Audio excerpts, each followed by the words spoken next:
What if Naruto was neglected at the age of 6 from the village? Chapter 1. It was an average day in the village hidden in the leaves. At the front gate, Team 7 was waiting for their sensei Kakashi Hadake. Among those waiting were the finest rookies produced this year. First, the number 1 rookie, Sasuke Uchiha. Then there was Sakura Haruno, who had the highest grades in the class and the Uchiha's number 1 fan. The last member won the team was named Hiro Hyuga. He was the twin brother to Hinata Hyuga and most likely to become the heir to the clan.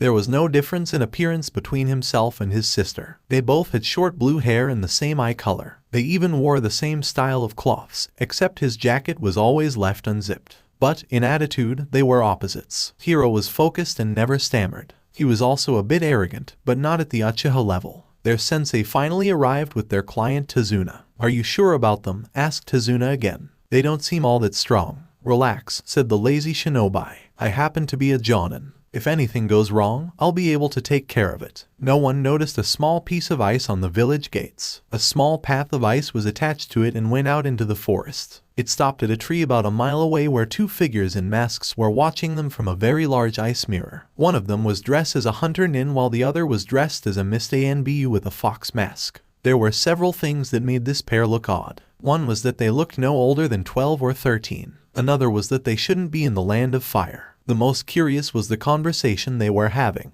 "So, there's the target," said the hunter nin. His friend didn't reply. He seemed to be staring at the Hyuga. "So that's the guy you have been telling me about these past 6 years, said the hunter. "Let's see their skill level," said the Anbu suddenly. "Would you like to go?" "No, not yet anyways. Send out the demon brothers. If they lose, we will inform Zabuza sensei." They both turned and walked in the direction they could find the 2 brothers. As they did, the ice suddenly turned to water and laid there. Team 7 continued their journey until they passed by a puddle of water. Sakura didn't think much of it, but the rest of her team did. When the demon brothers shot out of it, they attacked Kakashi first. Or at least tried to. Hiro used his gentle first one while Sasuke used a kunai to stop the other's chain. After that, Kakashi finished him off with a single punch. "Tazuna, you got some explaining to do," said Kakashi. Tazuna spilled his guts out to them about Gato and the problems in Wave. While this was happening, no one noticed more ice on the tree behind them. "So, think Zabuza will be interested?" asked the hunter nin. "Yes, I believe he will want to fight them personally. With him taking care of this, the mission will be over sooner." "Yeah, then you can go on that date with the fish girl," said his partner with a smirk. A few days later, Team 7 entered the land of waves. Once they got into range, a rabbit was let loose to distract them. That rabbit's color is wrong for this season. Could this mean that? "Everyone get down," shouted the lazy jonin. A second later, a Zenbato came flying over their heads and was caught by Zabuza. Well, isn't this a surprise?" he said. "Zabuza Mamachi, the demon of the hidden mist," exclaimed Kakashi. "I'm honored that the great copy nin knows me. But I'm not here for you. If you and your team stands down, I will not hurt any of you. I'm sorry, but you know I can't do that. Have it your way." With that said, the fight began. Zabuza was knocked into a tree with Kakashi standing above him. "Can you see the future?" "Yes," was Kakashi's only reply. Before he could finish Zabuza, a few senbon appeared in his neck. Kakashi checked and confirmed that Zabuza was dead. Suddenly, the 2 who had been watching them appeared. "Thank you for wearing him out for us," said the hunter nin. "Me and my partner, Bloody Fox, have been tailing him for some time now." "Did you say Bloody Fox?" asked Kakashi. Both Mist Nins nodded. "What's wrong, sensei?" asked Sakura. "Bloody Fox has a reputation similar to Zabuza. When he was ordered to kill a genin to pass his exam, he mauled his opponent like a wild animal, and was shortly assigned to the Miss Anbu unit. I never believed him to be so young." This information shocked the 3 genin. "He's no older than I am," thought Sasuke. "How can he be Anbu while I, an Uchiha, am not?" Without a word, the 2 grabbed Zabuza and left as Kakashi fell from chakra depletion. Chapter 2. Kakashi groaned as he opened his eyes. He was now at Tezuna's home.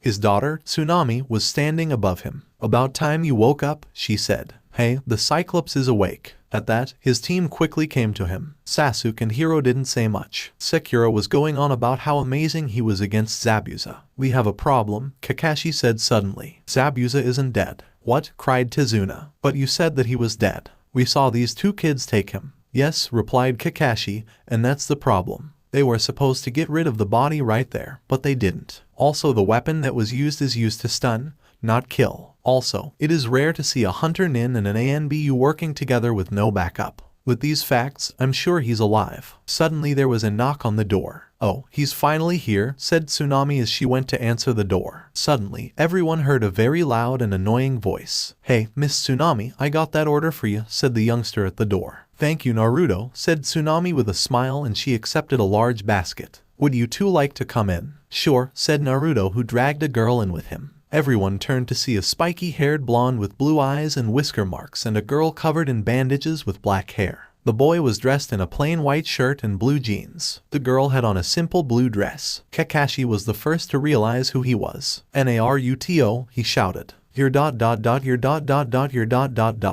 He paused for a moment. I'm sorry, who are you again? Everyone face faulted. Who he is, sensei? Asked Sakura. It's understandable that you would recognize him, said Kakashi. Is Naruto Uzumaki. At that, Hiro began to worry. Shit, I thought I'd never see him again. Just as long as he has forgotten what happened 6 years ago, everything will be alright. If anyone found out, my clan will be dishonored. So, you all know my boyfriend? Asked the girl. No, said the Uchiha. A little, said the Hyuga. Boyfriend, exclaimed Sakura. Wow, you are just the luckiest girl I know. To have found true love already, I envy you, Miss Isarabai, she said. Okay, said Sakura. So tell me, how did you two meet? It was a while ago. Met along with another guy, Haku. Since then, all three of us have been traveling together and doing odd jobs. Like right now, we are sneaking supplies into the town while they are building the bridge. Gato is placing heavy taxes on everything and we are trying to help out and have some fun at the same time. Oh, said Kakashi. A threesome is it? This caused Naruto and Isarabai to suddenly turn red. Kakashi let out a laugh. Well, I wouldn't mind it if Haku was a girl, said Naruto with a dreamy look on his face. That guy has confused many a fellow. Yeah, said an irritated girlfriend. Everyone always gets confused and then they think I'm a boy when they find out. I remember when I first found out, said Naruto with a smile. Flashback. It had been a week since Haku, Naruto, and Isarabai first meet. On their way to their new home, they stopped at a bathhouse to get rid of all the filth. When Naruto was about to enter the men's side, he saw Haku's clothes were in a basket. What are these doing here? He asked aloud. Maybe this is co-ed bathing. Haku sure is cute, so I don't mind sharing with her. He entered the bath just as Haku was about to get in as well. This gave him a large surprise. Haku, you're a guy. Yes, replied Haku with a smile. Did I forget to tell you? Yes, you did, responded Naruto. Hey, if you're a guy, does that mean that Isarabai is one too? As soon as he said this, Isarabai was on top of the fence with an angry look on her face. Hey, I'm all girl here, Buster. She stopped when she noticed Naruto passed out due to a nosebleed and Haku blushing.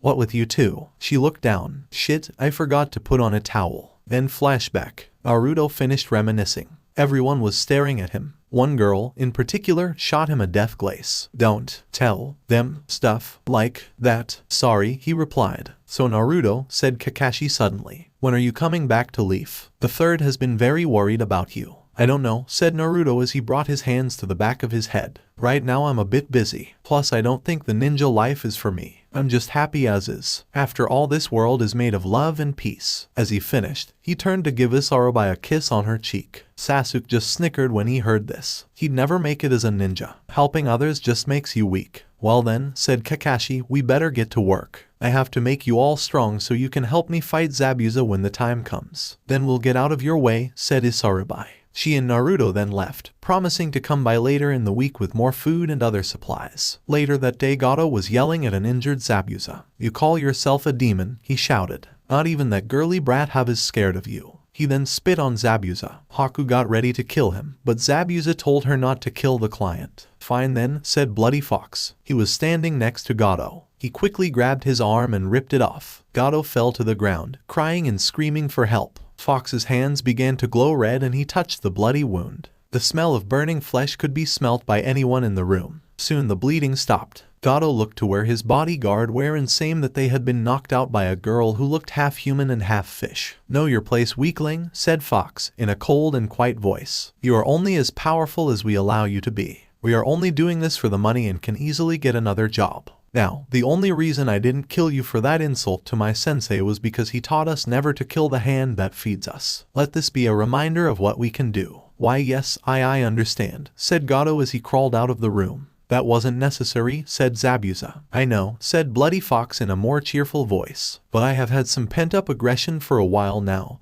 and needed to let it out. Besides, that stupid little man was asking for it. Zabuza, said the fish girl, I have sent a letter to Miss saying that our team still hasn't found you and will be staying in this area for about another 2 weeks looking for clues. Excellent, said Zabuza. After this is done, you 3 will continue to be my spies and Miss till I need you again or I'm ready to try another takeover. Yes, Zabuza-sensei, said all 3 of them. Chapter 3. Hey Fox, come over here, said Zabuza. Bloody Fox calmly walked over to his sensei. Hold out wrists, I have a present for ya. Kakashi stood in a clearing watching Sasuke try to walk up a tree. Try being the key word. The first day, both Sakura and Hiro had completed the exercise. Only Sasuke had yet to complete it and it pissed him off. He was the only Uchiha left, so failure was not an option. He had to get the power needed to kill his brother. He had to. Hey, came a loud voice. Where is that pervert ninja and that stuck-up ass? We're over here, Naruto, shouted Kakashi in Naruto's direction. He turned to Sasuke. I know you don't like him, but please be nice. He is supplying us with food and other things for a cheap price. Also, I want to try and bring him back with us. Sasuke fell to the ground. Why bother with that loser? He has no skills and would only slow us down. He's useless. Well, said Naruto as he walked into the area with a large bag. If I'm so useless, then I don't think I can get you the scroll you wanted. Sasuke had asked Naruto yesterday if he could find a scroll with fire jutsus. Naruto had written it down along with a long list of items that the rest of the team wanted. I didn't think you could do it anyway, said Sasuke. Oh Kakashi, said Naruto, ignoring the Uchiha, I got the latest issue of that book you order. He reaches into the bag and then tosses an orange book at Kakashi. Sakura's shampoo is here as well. I also got Hiro some new sandals and your scroll, Sasuke. Naruto sets the bag down then grins at the 2 in front of him. Not bad, Naruto, said Kakashi while he starts reading his new book. We could use someone like you in the supply department in the village. I don't know, said Naruto as he scratched his head. I really like what I'm doing now. I go where I want and do what I want. Plus I have friends that I don't want to leave. I just can't abandon them. After hearing this, Kakashi was silent. He told his team that those who don't follow the rule wear trash, and those who disregard their comrades wear below trash. Naruto seemed to know this very well. Hey Sasuke, said Naruto, why are you training so hard? I mean, what is the reason behind all your hard work? I train so that I may one day kill my brother and then I will rebuild my clan. I may be out of line here, but shouldn't it be the other way around? Sasuke glared at Naruto. Yes, you are out of line. What do you mean by that, Naruto? Asked Kakashi. Well, he is the last Uchiha. If he fights his brother first and loses, then won't that mean his clan bites the dust? At this, Sasuke began to sweat. I mean, if it were me I'd just focus on restoring my clan so that if I fail, there is a backup ready. But hey, I'm just a nobody and you're a genius. With that, Naruto began to walk away into the woods. Kakashi watched him, his eyes narrowing. Why do I get the feeling he's up to something? What does he know? I'm from a great and powerful clan and he's just dirt. There is no way I can lose. But what if he's right? Over in another part of the forest, Hiro was practicing his gentle fist. His thoughts were elsewhere. Flashback. Brother, when is Naruto coming? Asked Hinata. Ever since she met the blonde, her confidence had begun to increase. She had stopped stammering and had greatly improved to a level where she could beat her brother in a spar. You didn't hear? Said Hiro with a small smirk. Hear what? He left the village. To say that Hinata was upset by this was an understatement. She was devastated. He was one of her closest friends. The one person that she trusted more than her own family. The person who she secretly teaching gentle fist to was gone. What was worse was that he didn't say anything to her. Why? She asked with tears running down her face. Who knows? Replied Hiro, who was fighting the urge to shout out the truth. Maybe he got tired of this place and left. Or maybe he turned traitor and is selling secrets to the enemy. Present, Hiro's smirk grew as he remembered that day. That was when Hinata began to revert to her old self. The way she was before she met Naruto and became a threat to him. Normally, if twin boys were born, the first one gets to be head. But, in situations like theirs, the stronger of the two becomes the head. But now, he didn't have to worry anymore. Her strength was gone forever. Suddenly, there was a sound come from the behind him. Hiro turned around to see a very pretty girl in a pink outfit. Her face looked soft and her long black hair seemed only to enhance it. Hiro's mind went into overdrive with fantasies of him marrying her. Yes, she will make an excellent mate. Sorry, said Haku, I didn't mean to bother you. I was just out for a short walk. You're far from the village, are you lost? As he said this, Hiro walked up to Haku until they were face to face. No, I enjoy a long walk. Not to mention the village has lost its beauty. Then, Hiro kissed Haku on the lips. This, as you can imagine, shocked the hell out of Haku. You will be mine, said Hiro as he pulled back. and I always get what I want. I'm sure you do, said Haku as he turned around. As he walked away, his calm face was replaced by one of rage. I'll kill him. Sakura and Tezuna were walking home from the bridge when they came across Isaribai.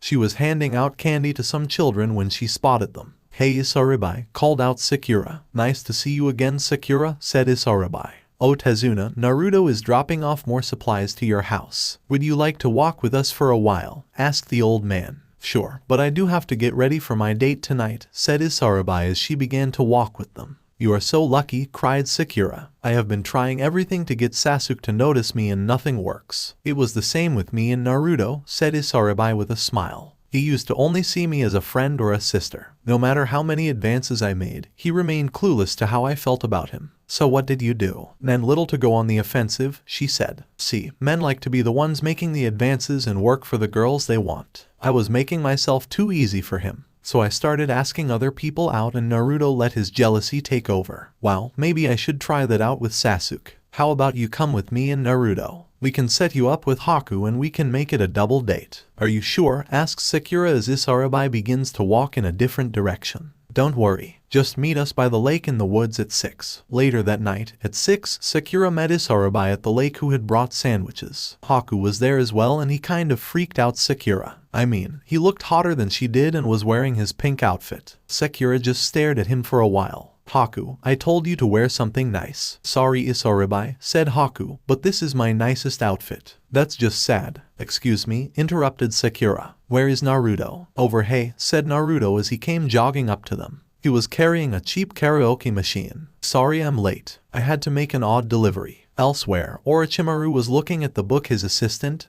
Kabuto, had given him. What am I going to do with a Bible? Asked the Snake Man. As the boys set up the machine, the girls gossiped. So, how did Sasuke react when he heard you were going out? He flipped out. I had never seen him like that. This was an exaggeration. All he did was grunt louder than usual and destroy 6 or 7 trees. Hey girls, said Naruto as he walked up to them. The machine is ready. Hey, I just noticed something, said Sakura as she looked at Naruto's wrists. They had been bandaged. A little accident, said Naruto as he waved the question. Now let's have some fun. And fun they did have. Haku sang I Need a Hero, however his dancing creeped everyone out. Naruto did a selection of Linkin Park. Isaribai sang A Talent for Love and God Help the Outcasts. Finally Sakura decided to sing Perfect Day. After they finished singing for a while, they decided to eat a few sandwiches. While they ate, Sakura was asked a lot of questions about her training and what her team knew. Not thinking much about this, she answered each question truthfully. About 2 hours later they headed back towards Tezuna's home and ran into Inari who was crying his eyes out. You're all going to die, shouted the boy as they walked up to him.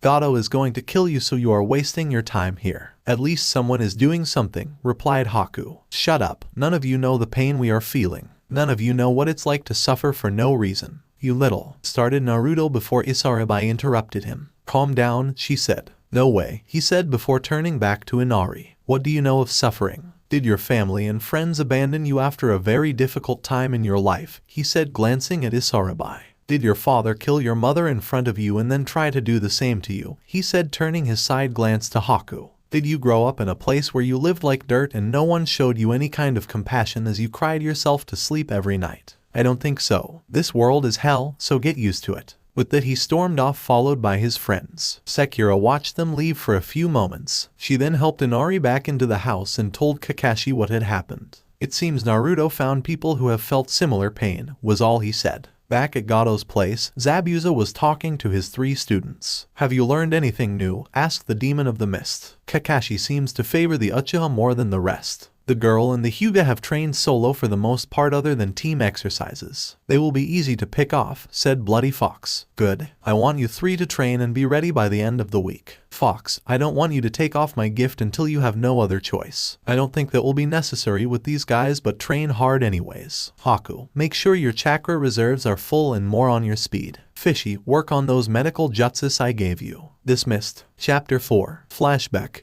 Isaribai finally hit land. It had been a week since she left her village, after Orochimaru had let her go. She had hoped that the villagers would have understood that what happened to her wasn't her fault, but hate is so much stronger than mercy. So was fear. Her body was in its transformed state, making her look like some kind of humanoid fish creature. She didn't care who saw her. All she hoped for was an end. An end to the pain and the hungry. Who could love a monster? Hey, are you okay? Came a voice. Haku, come here and give me a hand. Isaribai felt 2 sets of hands grab her and pull her out of the river. She felt the cold snow press against her scaly skin. She opened an eye and saw 2 other children. They both looked worried about something. For a second, she thought they were worried about her, but how could they? She was a monster. She felt fabric press against her. She opened her eye again to see one of them had taken off his shirt and had been trying to dry her off. A few seconds later, a 4th person came. Well, what do we have here? Said a large man that Isaribai could barely make out. 2 kids with bloodline limits and some other brat. He pointed to the one drying here. Get out of my sight, you do not interest me. Shut up, yelled the boy. I'm sick of people thinking I am worthless. I do have worth. I will be noticed. Who are you to judge me? As the boy said this, Isaribai could feel an odd power coming from him. And so did the man. Interesting, said the man. He came over and patted the boy on the head. Looks like I misjudged you, kid. In fact, you remind me of a clan I heard about. Come with me and I will give all 3 of you power and respect. In return, you will be my weapons. It is this or death, make your choice. Present, Kakashi and the rest of Team 7 were finally ready to escort Tazuna to the bridge. As they walked out the door, they were greeted with the smiling faces of Isaribai and Naruto. Naruto had in his hand a basket. Tazuna, I got that order you asked for, he said. Great, why don't you 2 come with us to the bridge, said Tazuna. What did you order? Asked Kakashi. He was eyeing the basket, but something else worried him. What it was, he didn't know. It was as if something was out of place. Just some things for the workers who haven't given up hope, replied the old man. They need it now more than ever. Kakashi nodded. With each passing day, fewer people stayed to help with the bridge. Only a handful of people were left. Over by the bridge, 3 figures were getting ready to greet their guests as they hid in the mist. They stood amongst the fallen villagers who had been at the bridge at the time. Zabuza looked down at Bloody Fox and Haku. Haku was wearing his usual hunter nin attire. Bloody Fox, however, was dressed like a mini Zabuza, from the way he wore his headband to the side to the style of his pants. There were a few differences. First, he was wearing a black muscle shirt. Second, he didn't have bandages around his face.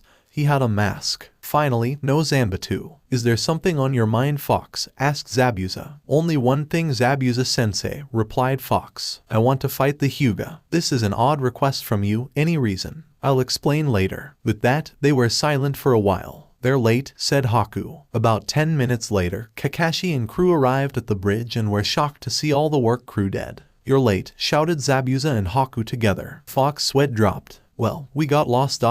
Hey, wait a minute, cried Kakashi as he realized what he was saying. How can we be late? I didn't know that we had an appointment. Zabuza looked at Haku. He shrugged, saying that he knew he forgot something. Suddenly the area that was covered with mist became thicker. Crap, thought the lazy nin, hiding mist jutsu. Luckily, Hiro activated his Byakugan. Kakashi, there are 7 clones surrounding us. As he said this, Sasuke began to shake. This didn't go unnoticed by Zabuza. Looks like those kids of yours are still weak. Look at that one shake. I'm shaking, said Sasuke with excitement. With that, he destroyed 5 of the water around them. Looks like you might have an opponent in speed, Haku, said Zabuza. Sasuke looked back at his teammate who had not turned off his bloodline limit. Your math sucks, Hiro. There were only 5 clone, not 7. They are right behind Tazuna, insisted Hiro. Team Kakashi turned their attention to their rear and only saw Naruto and Isaribai with smirks on their faces. A second later, they dispersed. The mist began to lighten up so that they could see Zabuza and his 2 friends. I was getting tired of this farce, said Bloody Fox. This was the first time he had ever spoken in the presence of the Leaf team.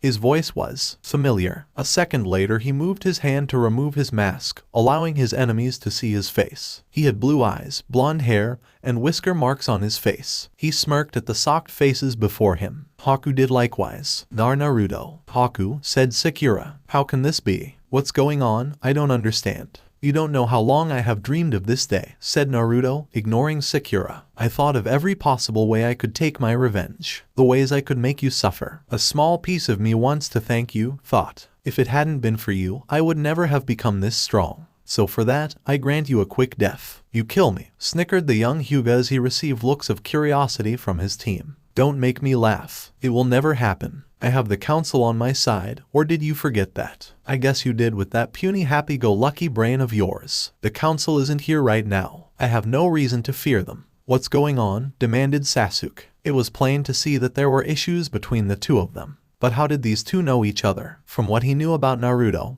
He was a street orphan. Hiro was a member of one of the most powerful clans. Their classes were miles apart. Yes, Naruto, said Zabuza, I would like to know as well. All you have ever said was that you wanted to pay back a Hyuga. Very well, said the blonde with a smirk. I'm not a very good storyteller, so please forgive me if I bore you. My story begins the day Kyuubi attacked the Leaf Village. The fourth was praised for defeating it. However, his victory was the cause of my suffering. You see, he couldn't destroy the Kyuubi, so he sealed it in a baby who was born on that day.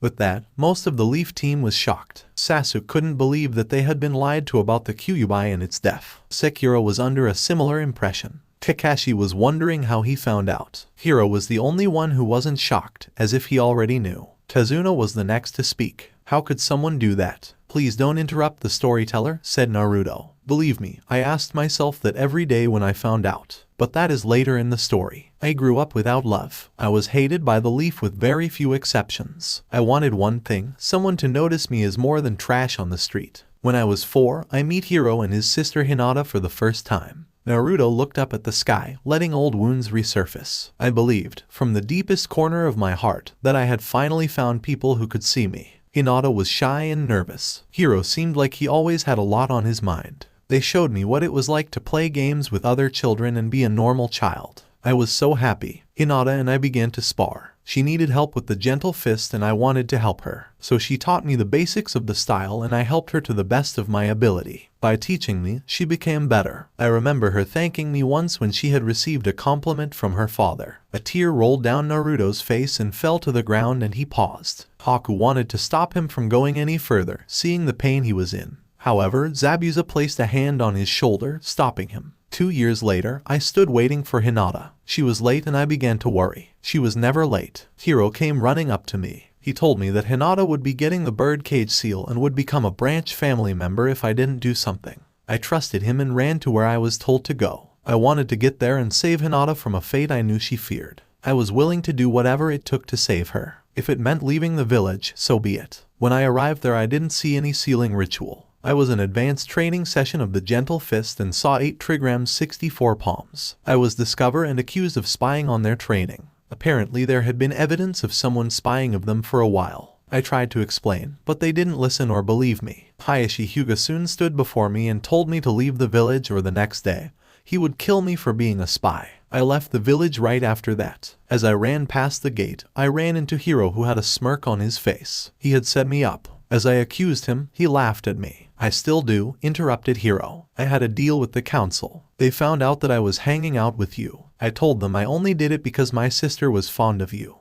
They told me about the fox and asked me to be a spy. I did it gladly. You see, they promised to put my name up in the future for Hawkage. That is, if I could get them a reason to have you killed or banished. I thought it would be too long, you being a demon and all, but it was taking too long for my tastes. But what got me furious were Hinata's improvements. Father began to take more of an interest in her and I could feel my position in the head family slip. So I left the indications of the spy and set you up. The council was pleased with my work. Understanding flooded Kakashi's mind as Hiro spoke. That was why the boy left in his anger towards Hiro. Perhaps he had been misinformed about the demon inside Naruto or some other reason. Kakashi didn't want to lose another teammate, no matter the reason. He decided that once they got back, he would have a long talk with the Hawkage. As you told me, said Naruto, not missing a beat. So I left and headed out towards Mist Country. There I meet Haku and Isarabai and the rest is history. I was trained under Zabuza sensei till I was 8 and took the Genin exam along with them. I was placed with Zabuza sensei and he got me into the ANBU training program. Haku was sent to the Hunter Nin program and Isarabai into the medic program. Although I am technically ranked a Genin, I am as strong as a low to mid ANBU. It was mostly thanks to Zabuza sensei who helped me learn about the demon inside of me and to use its powers. It didn't take long for someone as skilled as Zabuza sensei to figure it out. With that, he sighed his story was over. Naruto, said Kakashi, it's not too late, you could come back. No he can't, shouted Hiro as he glared at Naruto. I will never let that happen. If he does come back and that old fool of a Kage dismisses the fact that he is a Mist Shinobi, there will be problems in the clan. He will be forced to marry Hinata to keep the secrets that he learned in the clan and she will become the clan head because she will be able to produce a heir. I will become a BRAC member. Don't worry, said Naruto. I have no intention of going back. I am perfectly happy where I am and helping Zabuza sensei reach his goals. And don't worry about your clan. Its future is not in your hands, seeing as I will kill you today. Naruto began to walk over to a corner of the bridge. Let's settle this, he said, not turning back. Hiro followed him so that he could silence him once and for all. After that, he would lie to the Hokage and the council would support him. Yes, it was time to settle this. Chapter 5. Inari, stay back, yelled Tsunade as the two men who had attacked her were now dragging her to meet their boss. Inari stood there, frozen with fear. He was going to lose his mother to Gato, just like his father. His grandfather was going to be killed. The bridge would be destroyed. All hope was lost. Then he remembered what Naruto had yelled at him. How there were people who had suffered similar or worse fates. The examples Naruto had told him about seemed personal. Had he lived through those events? If he had, how did he keep going? He had people to help him and didn't cry over every little thing. He kept going. That was what Inari was going to do now. Stay away from my mother. With that, Inari started to charge at the two samurai in front of him. They chucked at this and knocked out Tsunade so they would have to listen to her cry. They then unsheathed their swords, ready to kill the brat. When he was in range, they prepared to strike him down. When they heard a sound underneath the dock they were standing on, two webbed hands shot out from underneath the dock and grabbed the samurai. They then began to pull down, hard. The samurai fell down as their legs were pulled down as far as the wood would allow them. Inari stopped, shocked to what he was seeing. The thugs began to scream, as whatever had grabbed them continued to pull. It came down to what was stronger, them or the wood, which would give out first. Apparently, it was the wood. The two men were pulled underneath the water, screaming all the way. Inari went over to check on his mother, who was just coming to. When she relieved she was safe, she asked what had happened to Gato's men. Inari told her and then they both looked over at the hole. The water was now red. Looks like Naruto was right about Gato, no honor at all. Is everyone okay? Asked a voice from behind them. The two turned around and saw Isaribai without her bandages. They looked at her with shock. Parts of her skin looked like they had been replaced by scales. What happened to you? Asked Tsunade. This happened a long time ago, said Isaribai with a sad smile. I was taken from my home and used like a guinea pig in some sicko's experiments. After he was done I escaped, but I was shunned because of what he had done to me. My own family helped chase me out of my home. I'm sorry, said Inari, tears coming down his eyes. I thought we were the only ones who were suffering and I. It's okay, said Isaribai. Now I have to go to the bridge. Naruto will soon be in a lot of pain and I have to help him. Naruto is helping us? Asked Inari. Isaribai just gave him another sad grin and transformed into her human, fish form. She then jumped into the water and swam for the bridge. Depends on your definition of helping. In an unrelated matter, Orochimaru was crying his eyes out. The book that Kabuto had given him was laid down in front of him, open to Genesis. He was wearing gloves because, for some strange reason, whenever he touched the book his hands began to burn. Why was that nice snake punished? He didn't do anything wrong. The injustice of it all. Back to Wave Country. Naruto and Hiro were walking away from the group. They were going to finish this. Kakashi, however, didn't want them to do this. Naruto had to be brought back to Leaf Village so that he could confirm his story. Hiro had to be there as well so that they could find out which members of the council had conspired against Naruto and broken the law. They both had to leave. He moved to stop them, but Zabuza intercepted him. Where are you going, Kakashi? They'll kill each other. Well, if you can beat me, then you can stop them. Besides, he isn't your only student who is fighting. Kakashi looked over to Sasuke to see him fighting Haku. They were pairing each other's attacks at an amazing speed. Then Haku began to doing a series of one-handed signs. 1,000 flying water needles of death. Sasuke, seeing the ice needles shoot towards him, expelled a large burst of chakra from his feet and dodged the assault in the nick of time. Impressive, commented Haku. To reach this level in only a week is hard to imagine. I pity it is too little too late. Now I will give you a choice. Give up and let me kill the old man or die. I won't back down, said the Uchiha. I will beat you and become stronger so I can kill my brother. Killing your own flesh and blood will bring you no peace. I should know, because I killed my father when he tried to kill me. You see, in the land of water, those with bloodline limits are hunted down and killed. My mother tried to hide and married my father, so after I was born, we were poor but very happy. If only I hadn't awakened my powers, my family would still be alive. You don't understand, I have to do this, shouted Sasuke. I have no choice. You could forgive him and move on with your life. Like Naruto. Haku paused at that. I don't approve of Naruto's actions or his lust for vengeance. But that is the path he has chosen to walk. Besides, I owe him this much after all he has done for me. Like what? You would never understand, since you have no friends. Do not deny it. It is written on your face and edged into every action you take. You have no one in this world.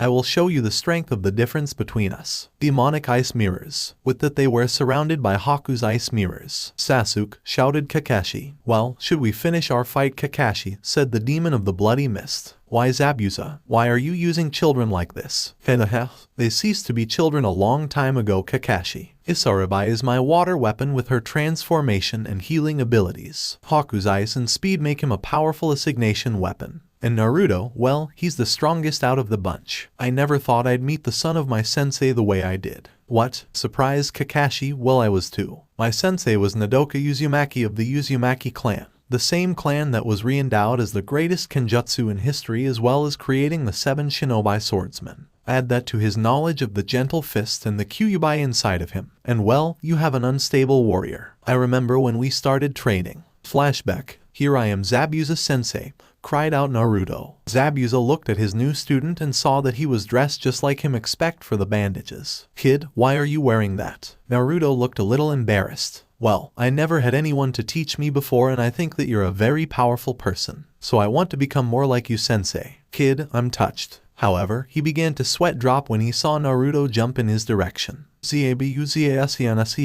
Naruto's face met with the bottom of Zabuza's foot. We will have none of that. Okay, sensei, I won't do that again. Believe it. Never say that again either. It's annoying. End flashback. Ever since that day, the boy has been like a sponge, absorbing everything I could teach him and training like a madman. Will your Hyuga be able to defeat him? Over with Naruto and Hiro, they were having their own pre-fight talk. Tell me one thing, Hiro, why did you admit what you did? Because the cat was out of the bag and I could use this to my advantage. Once I kill you, I'll be a hero with Sakura and Sasuke here as witnesses to tell everyone. The village will love me for doing what they never could to you. And when I see the Hokage, I'll give him names, but not the ones he wants. I'll give him the names of the council members who had no idea what was going on.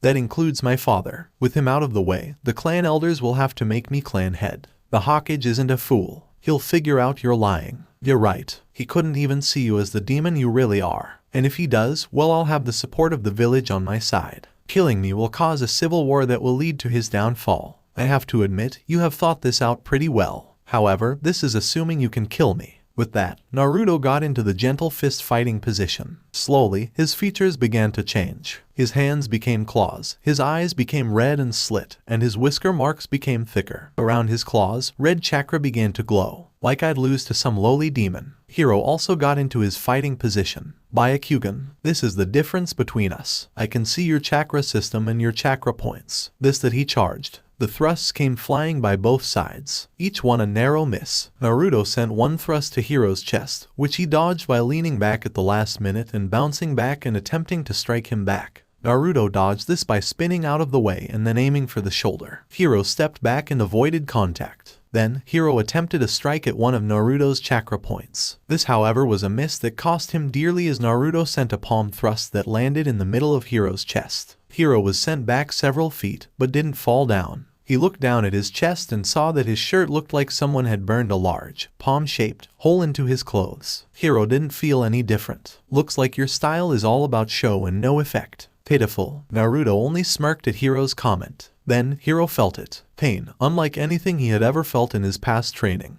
He looked down and saw that his skin was swell and charred. The effect seemed to be limited to the area he was struck at. What the hell did you do? This isn't gentle fist. You are correct, Hiro. I couldn't master it the way you could due to my incomplete training. However, thanks to Kyuubi and my own dedication, I created the Burning Fist style which only I can use. Gentle Fist sends a burst of chakra into the opponent's organs and damages them from the inside where there is no way to increase the defense. Well, I attack the largest and most unprotected tissue of the body, the skin. Each thrust will give you a 3rd-degree burn in that location thanks to the Nine Tails chakra. Eventually, then pain will slow you down or, from the multiple strikes, you won't be able to move without your skin peeling off. You bastard. How dare you pervert the gentle fist. At that moment, a fog began to cover the bridge. For a few moments, Hiro could see anything. He activated his Byakugan once again, but couldn't see Naruto. This isn't very fun, now is it, Hiro? Asked Naruto, his voice coming from every direction.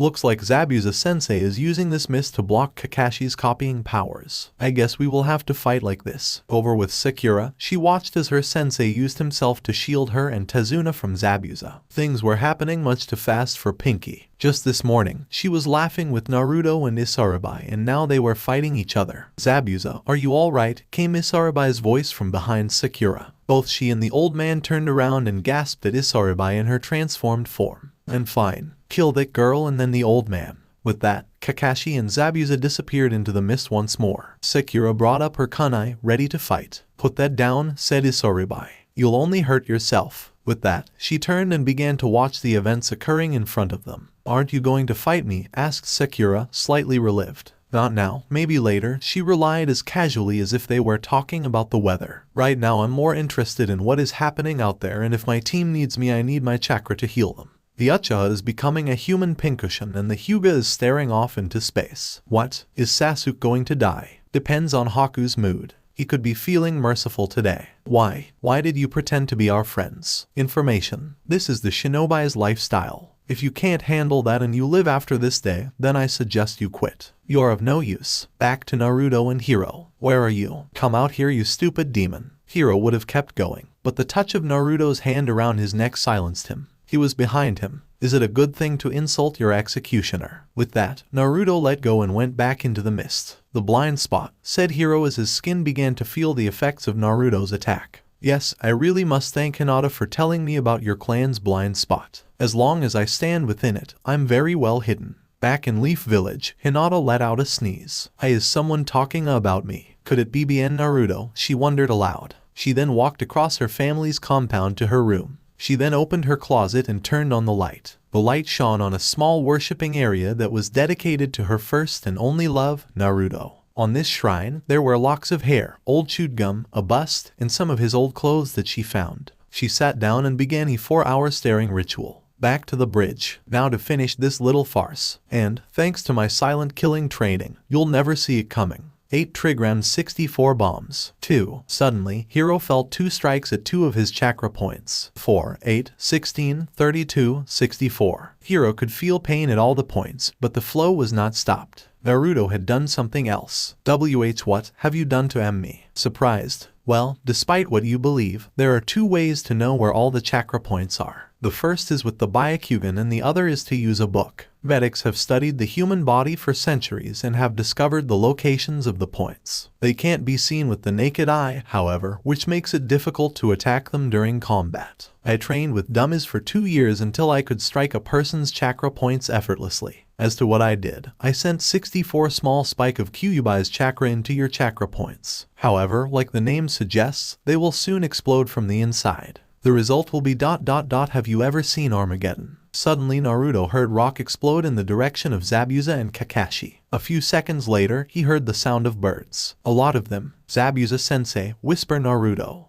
Get him," cried Hiro, who had tears streaming down his face. "You won't let your best friend die." "I am sorry, I was just confused. I was young, I didn't know any better." "Come on, I know you, you big knucklehead. You believe in mercy, right?" Naruto brought up his hand and prepared to snap his finger. "No," said Naruto as he snapped his finger. Boom. With that, Hiro Hyuga was no more. "One part of the old me is now dead," said Naruto as he began to walk away. "There is still one more that needs to join it for me to move on. Zabuza-sensei, I'm coming." Chapter 6. Hi everyone. I hope you are all comfortable. In the last 5 chapters, I have gotten more than 70 reviews. Naruto, Ninja of the Sand has the same amount, but it has 11 chapters. I guess people like Haku more than Gaara. Oh, where are my manners? My name is DarthValgaav and I am here to talk to you about the creation of this story and answer some questions that have been popping up. When I first started, I planned on having Naruto dressed up like Haku, and only being able to do water clones. Then he would go back to Leaf, there was no hero, and so on. Yeah, I know, sucked. Then, I read a Battle Angel, Last Order manga and thought about Kurzbemekunst. Placing invisible explosives on your opponent and controlling when they went off sounded like an awesome jutsu. But, how to know where to place it? That's where the Hyuga clan came in. Then I thought, why not make Naruto into a mini-me version of Zabuza like Lee and Guy? That night, while I slept, it all came to me. That was before the dancing camels and the naughty stuff with women I don't dare name for fear that they will find me. In the future, we will be going to the Chunin exams. How, you ask? I'll tell you at the end of the chapter. Now for the questions. No, this is not a dark Naruto story. Just because he killed the asshole who betrayed his trust does not mean he is evil. If he was, I would have had him do an Itachi and kill the whole clan. Let's see, what else do we have? Oh, yeah. To Naruto 21. Hell no, this is not a Naruto Hinata story. He has ISARIBI. She is there for a reason you will find out later. Sorry for yelling. Now, some of you are complaining about the short chapters. I am doing it on purpose because I can update faster and it helps with the suspense. Oh, Holy Knight 5, thank you for the award. However, I don't know what it's for. I hope it's for most original way to kill an asshole. One more thing. If you all like gender-confused cross-dresser, then you and my other fanfic is for you. Right now, in that story there is a poll going on to decide if I should do wave with Naruto, Gaara, and Temari or skip it. If they go, Haku lives and goes to Sand Village with them. If not, then Gaara goes on a date. Let me know what you think. Well, I can see some of you have chewed through your ropes, so on with the story. Flashback. Forget get him, cried Hiro who had tears streaming down his face. You won't let your best friend die. I am sorry, I was just confused. I was young, I didn't know any better. Come on, I know you, you big knucklehead. You believe in mercy, right? Naruto brought up his hand and prepared to snap his finger. In that moment, the world turned black for Naruto. There was nothing below him and nothing above. Only he existed in the void. Then, before him, stood himself as a 6-year-old boy. Please don't do it, cried the boy. This isn't right. He was our friend and he just said sorry. Let go and maybe we can go back home. Never, said Naruto. I have come too far to let go of the chance. They saw me as nothing but a monster, so I will be a monster. His younger version looked down. What about the old man? Will he not miss us the way we used to be? Will he not be ashamed of what we have become? You still care about him and Hinata? No, said Naruto as he snapped his finger. Boom. With that, Hiro Hyuga was no more. One part of the old me is now dead, said Naruto as he began to walk away. There is still one more that needs to join it for me to move on. Zabuza sensei, I'm coming. In flashback, Haku began to hear the sounds of birds. He sensed a large burst of chakra that went with it. However, his own reserves were almost gone. The Uchiha had activated his bloodline limit and had been dodging very well. But, like Haku, he was also low on chakra. Haku decided to launch one last barrage against him and in an instant, Sasuke was showed by Senbons. Haku had not killed him but only knocked him out. Isaribai was relaying what was happening to the two non-fighters. Her eyes had been altered by the experiment so that she could see in even the densest fog. When she said that Sasuke fell, Sakura ran for him with knowing what happened to Hiro. She lacks much, said Isaribai as she turned to Tezuna. Are you going to kill me now? She looked at him with a smirk. I could, seeing as your bodyguard left her post. But, right now I have more important things, like helping all of my teammates. With that she went to help Haku who was suffering from minor chakra depletion. Naruto ran to where he had heard Zabuza and Kakashi fighting. Seeing that the mist was fading fast was a bad sign. He had to make it there in time. To him, Zabuza meant more than Ramen and Isaribai combined.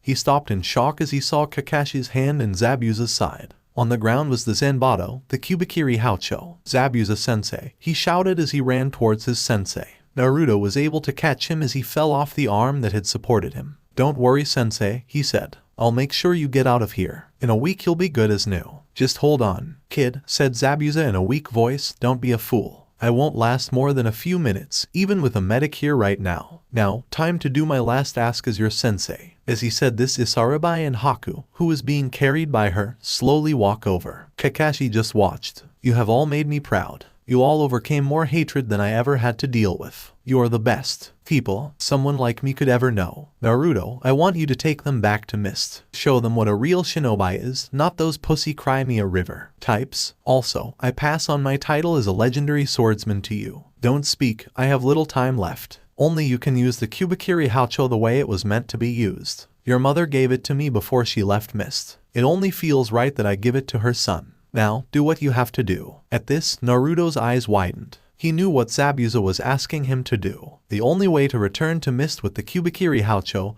and not draw suspicion. He went over and picked up the sword with one hand, much to the shock of Kakashi. He then stood over Zabuza with the blade raised. Then, in a sudden motion, he cut off Zabuza's head. It would be the proof that he was dead and that they had caused his death. Haku and Isaribai began to cry at this. Naruto's face was hidden as it was lowered to the ground. Tezuna was watching all of this. He couldn't understand why the boy had done this. Was it because he wanted to end the man's pain, or was he heartless? If this was the ninja life, they could keep it for all he cared. It was then they all heard footsteps. So, that fool Zabuza is dead. Thanks for saving me the trouble, said Gato. In front of him is a small army of thugs. I was going to kill him later anyways. Pity he couldn't kill the old man before his death. What a weak and puny devil he turned out to be. With that, he and his men began to laugh like there was no tomorrow. As they laughed, Naruto slowly reached behind his back for his mask and put it back on. He then turned to face Gato's army. Shut up, he shouted. If anything, you should be mourning his death. Now why? Oh, why should I do that? Sneered Gato as his men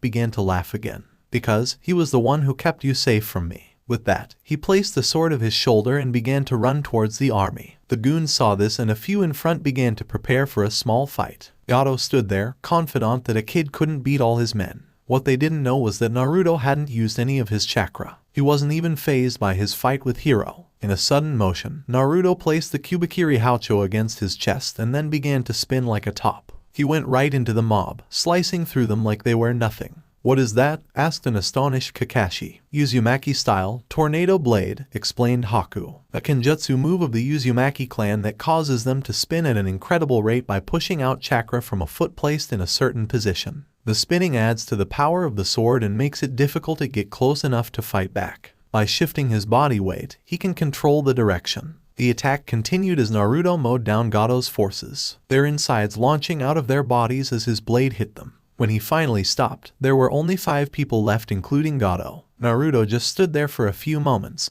and then he slowly began to walk towards Gato. Go now, shouted Gato, who looked panicked. He tired now. No, don't do it, said an old swordsman who looked to be about 60. Why not, old man, said another. When I was only a youth, I saw a battle being raged. Then, I saw that very same jutsu used by a few men who mowed down half of the enemy's forces. Then they kept going. They were like monsters. Shut, you trap old. He never got to finish that sentence as he realized that Bloody Fox was standing right in front of him. Please don't kill me. I'll pay you whatever you want. Naruto placed his hand on Gato's shoulder while the other held onto his blade. Gato, he said, money doesn't interest me. Why would I desire something that everyone has? The only thing that it can give you is headaches and disappointments. There is no pride in money. That only thing I desire is something that can't be given, only earned. Think about that in the afterlife while you and Zabuza sensei have a nice long chat. With that, the Kubikiri Haucho went into Gato's chest. Now dead off my sword, asshole. With a sudden motion, he launched Gato's body off his sword and into the water, dead. Haku, during the massacre, had taken the remains of Zabuza and was gone. Isaribai ran to her boyfriend and held him tightly. He would have been proud of you, she said in a low voice only he could hear. Naruto, said Kakashi, I think it's time you came with me. You have an appointment with the Hokage. No, was the reply. I belong to the mist, now and forever. I know you are as tired as I am now. Besides, you have to scrape Hiro off the bridge. Kakashi turned to look for Hiro, wondering what had happened to him. He then saw the remains that looked like someone had forced him to eat some exploding tags. When he turned around, Naruto and Isaribai were gone. Are we late? Said Inari as he and the villagers had finally appeared to do something. The next day, Orochimaru had done what many people do when they start reading a new book. He went to the last chapter, Revelations, and liked what he read. He quickly called in the Sound 5 to his office. I have called you all here to tell you something very important. He points to the Bible. I have found the key to defeating the Leaf. What? Said the redhead. Are we going to preach them to death? No, we are going to talk in biblical verse, he said with a grin. It'll add to our evilness. The rivers will run deep in the blood of the innocent as the fangs of the snake strike out at the people who once caged him. Stuff like that. The 5 of them just stood there, staring. They all believed that he had finally lost his mind. The next day, how long is he going to stand there? Complained Isaribai. Naruto has been standing there for 2 days straight. Give him time, said Haku gently. He needs time. Over by the grave they had dug for Zabuza's body, Naruto was just getting ready to say his goodbyes. Zabuza-sensei, I couldn't cry in front of you for fear that you would be ashamed of me if I did. You were like a father to me, the first person who believed that I had worth and could amount to something. You showed me my family history and told me about my mother, your former sensei. I will honor your memory and stop those fools running our village who are making our forces soft. When that day happens, I will be able to place flowers on your grave. If I don't, it'll be because I am in the same place as you. I don't mind it at all." With that, Naruto walked away to his teammates, ready to return to the mist. Their time in wave was over. "You're naming it what?" The shouting of Sakura could be heard for miles. "Yes, we are naming it the Great Naruto Bridge. After all, he killed Gato and his men. Despite the other things he did, I will think of him as a hero for what he lived through in your village and never giving up." With that, Tezuna walked away from the Leaf Ninjas. Their time in wave was over. Chapter 7. It was a week after the battle at the bridge and Naruto and his team were on a new mission. According to sources, most of the leaders against the daimyo were going to be having a meeting in a small town to decide their long-term battle plans. The Mizukage had ordered Naruto and his teammates to eliminate them quickly. After that, bring back their war plans to the Mist Village. Naruto came up with a very interesting idea. "Welcome to the grand opening of the Wildflower Brothel and Strip Joint," yelled Naruto in front of a building he had rented. He had used the genjutsu on it to make it appear more like the kind of joint he was claiming it to be. "Today only, all people fighting against that asshole daimyo get in free." That caught everyone's attention. It's a funny thing, war. Lots of men together all the time and no women. Being away from the girl you love. What a guy won't do to take the edge off after, I don't know, years of inactivity. Soon, there was a line at the door as general, sergeants, and soldiers were standing in line. They all caught a glimpse of one of the girls they would be seeing. Naruto was at the front door, checking their IDs. "Son," said one of the general, "aren't you a little young for this?" "Well, a guy's got to start somewhere. I mean, I can't keep traveling around forever," said Naruto with a foxy grin. "Wait," said another guy, "I know who that is. It's Naruto Uzumaki. He goes around making deliveries from people. Just ask him to get you something and he will. He helped me out when I needed a new pair of pants." Naruto chuckled at that. Part of the reason was that he was glad no one knew about his real job. The other was remembering the mission he was assigned at that time. It was a simple espionage mission and the fool gave him everything he needed and more. No one ever suspected Naruto of being a spy. He was too loud for the job and the fact he was short fooled people into thinking he was younger than he really was. As the last of the people entered, Naruto closed the door and blotted it shut. He then reached into his jean pocket and took out his communicator. "You two ready?" he asked. "Just about," replied Isaribai.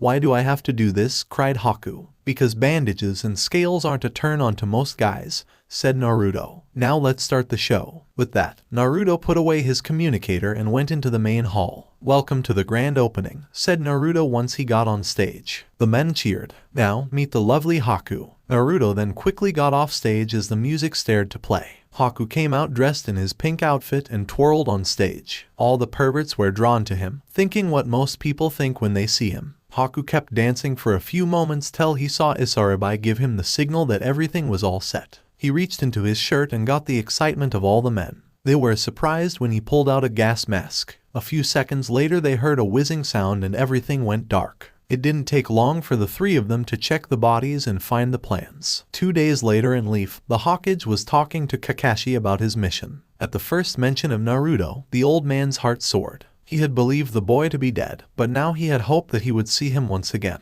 That hope dissipated quickly as the story continued when he heard about who had taken in Naruto, and the conspiracy of Hiro, and the council. Then he heard about the death of Hiro and Naruto's actions after Zabuza's death. "It would seem, Kakashi, that there is nothing we can do about the council now." "What do you mean?" "We have no proof other than your words. If either boy had come back with you, we could have gotten to the bottom of this." At this, the Jonin was silent. He cursed himself for the fact he was unable to do anything to help Hiro. No matter what he had done in his past, he was still a teammate and a Leaf Shinobi. Then he remembered what Zabuza had said to him. "What do you know about the Uzumaki clan?" asked Kakashi. "Well, you are too young to remember them," replied the Hokage. "To give you a full understanding of them, we need to go back before the formation of the 5 great nations. Back then, all villages were small by comparison and some clans roamed free. The Uzumaki clan was one of them. They combined samurai sword skills with the ones of the shinobi. They were also incredible swordsmiths, the best anyone could find. Once the formation of the great nations began, they decided to stay where they were, in water country. At the beginning, they supplied the village with weapons like kunai and shuriken. Then, about a year after the formation of the village, there was an attack on the village by another who desired to take their place. 700 shinobi were about to attack the village, but before they reached their target, they were stopped by 7 of the stronger members of the Uzumaki clan. These 7 took out the army and started the legend of the 7 shinobi swordsmen. So, how did Naruto get here and what happened to the clan? Asked Kakashi. Sadly, there was a plague that hit their clan. Very few survived. The last surviving member left the village that held so many of her memories to find a degree of peace. Perhaps she thought it was retribution for all the lives the clan had taken or something to that effect. The only thing I know for sure is that she arrived here shortly before the Kyuubi attacked and was in labor. The rest you already know. Kakashi nodded. So what will we do now about Naruto? Asked Kakashi. We can't let what he did go unpunished. I am sorry, Kakashi,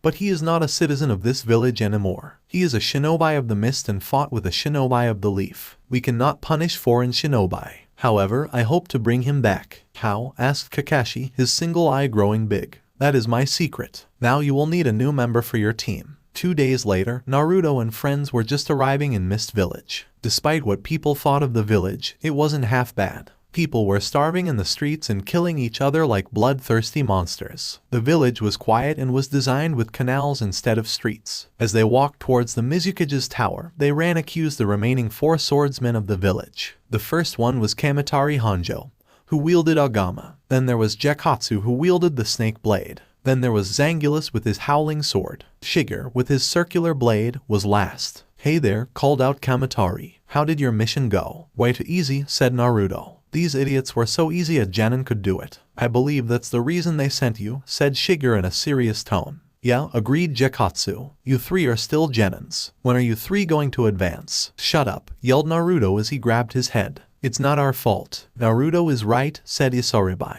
We have been very busy and have not had time to do the exams. Now if you will excuse us, we have to speak to the Mizukage about the mission. We have to go as well, said Zangulus. See you around. With that, the 4 of them left. Why can't I get on that team? Moaned Naruto as they walked toward the tower. I'm a good swordsman and they have 3 openings. Naruto, said Haku firmly, you have to be at least Chunin to get on the 7 shinobi swordsmen. Just wait for the next time we are free for the exam and we'll do it. I don't know what the big deal is, said Isaribai as she leaned closer to Naruto. If you do that, you'll have less time to spend with me. At this, Naruto's face turned bright red. They were soon checked into the tower by the guards and were sent into the Mizukage's office. The Mizukage was a fat man, to say the least. He made people like Dale the Whale look skinny. Add to that he was lazy, couldn't leave the office, and wanted to change the traditions of the village like the graduation exam. And people wondered why Zabuza wanted to take over. Aw, good you're bad, he said as he put down his pudding. Now, give me your report. The mission was completed, said Naruto. 66 rebels have been eliminated and we have their battle plans. It also contains information on their hideouts, bases, and other detailed information.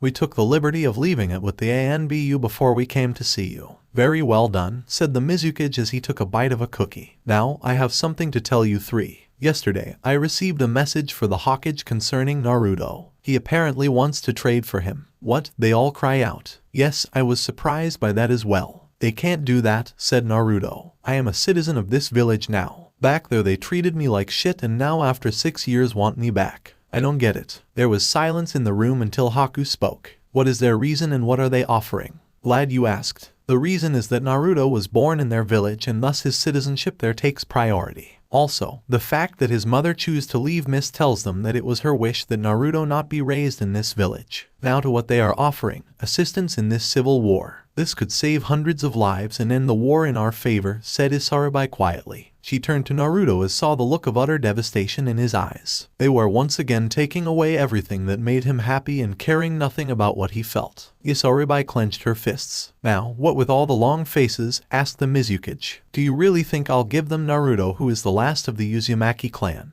I think not. This news brought smiles to the 3 genins. But this does give us an opportunity for a mission I had saved for another team. You see, once it was decided that the Leaf Village would hold the next Chunin exam, the Cloud came to us with information of an invasion that their spies had discovered. They saw this as a chance to collect something there that they wanted, but can't since the Leaf will be on high alert with them in regard to this. So, they want us to collect it for them. What do they want? Asked Isaribai. It was Naruto who answered. A Hyuga. That is correct, said the Mizukage. They want 1 female from the main house of the clan so that they can gain the secrets of their bloodline limit. If we accept the mission, they will help us and if it is completed they will give us their demon container. Naruto's eyes grew wide at this information. His emotions were a mix. On one hand, he didn't want to hurt the Hinata. On the other hand, the chance to meet a fellow vessel like himself and have him or her live in the same village was an amazing opportunity. They think that a Hyuga is worth that much? Asked Haku. Well, there are a few other things that they want, like Naruto giving them lessons in the gentle fist style. I think the reason they want this is because they are looking at things down the road.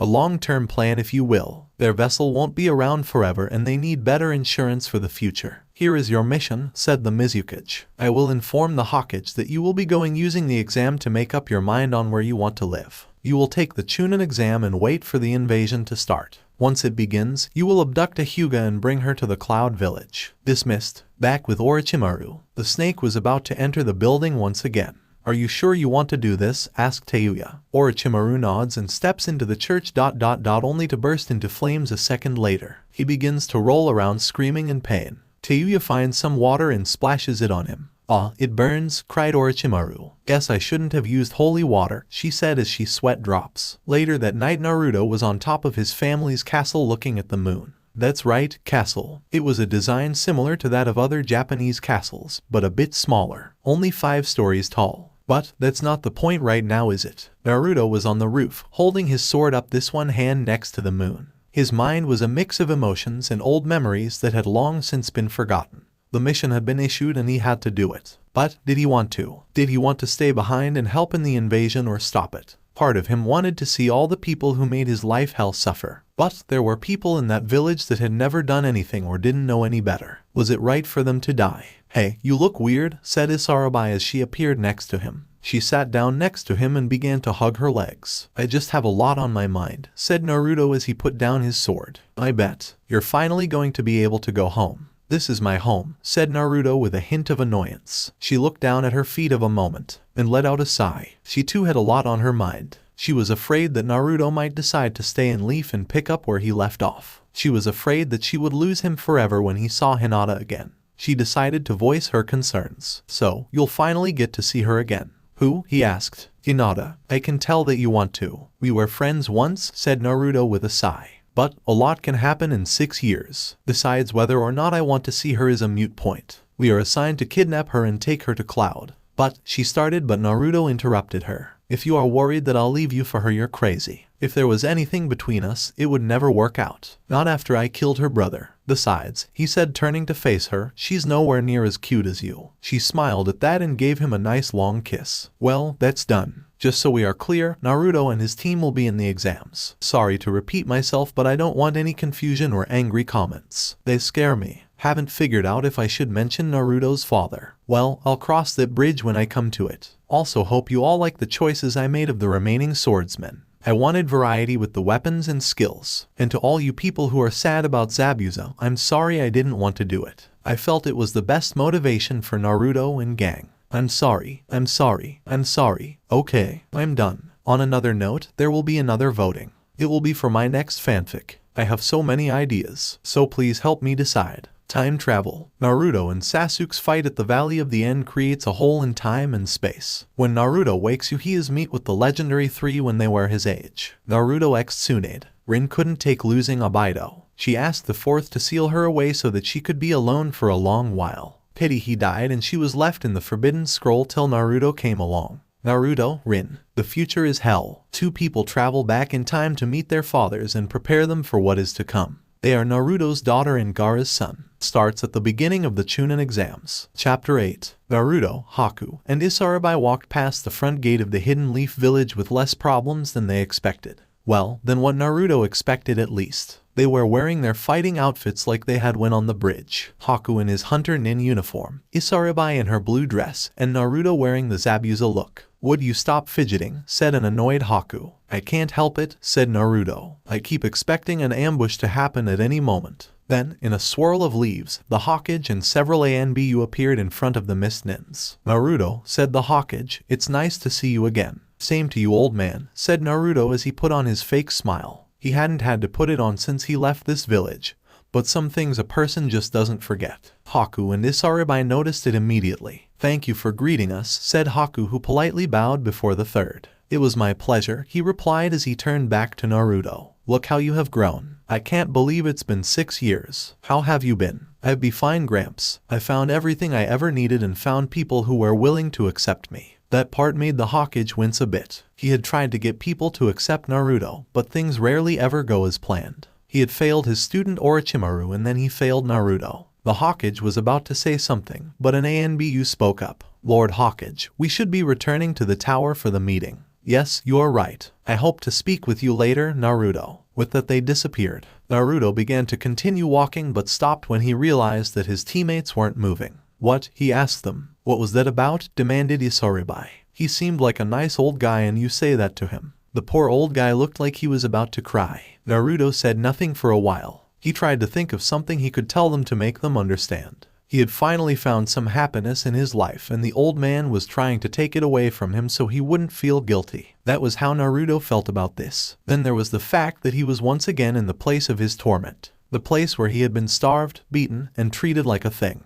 Being here didn't put him in his best mood. I guess I vented a bit too much, he said at last. I'll apologize later. You better, she said as she walked over to him. Don't worry, I never break my word. Back at the tower, the Hokage was confirming which of the current genin would be taking the exam this year. To his surprise, all 3 of the rookie teams were nominated. Lord Hokage, I must object to this, said Iruka. Are you green for this exam? It is not your place to question the decision, said the Hokage. You are no longer their teacher. I know you care for them, but you must put aside your personal feeling on this matter. Yes, sir, said the defeated Chunin. The rest of the meeting took place without any other instances. When they were leaving, Hayashi Hyuga entered the room. I have heard that Uzumaki has returned, he said. This caused the room to become silent. Very, very silent. Yes, he has. Is there a problem? Asked the old man. That demon killed my son. He should be killed on the spot. No, he is here for the exam and you know what will happen if he is killed by someone other than an examen.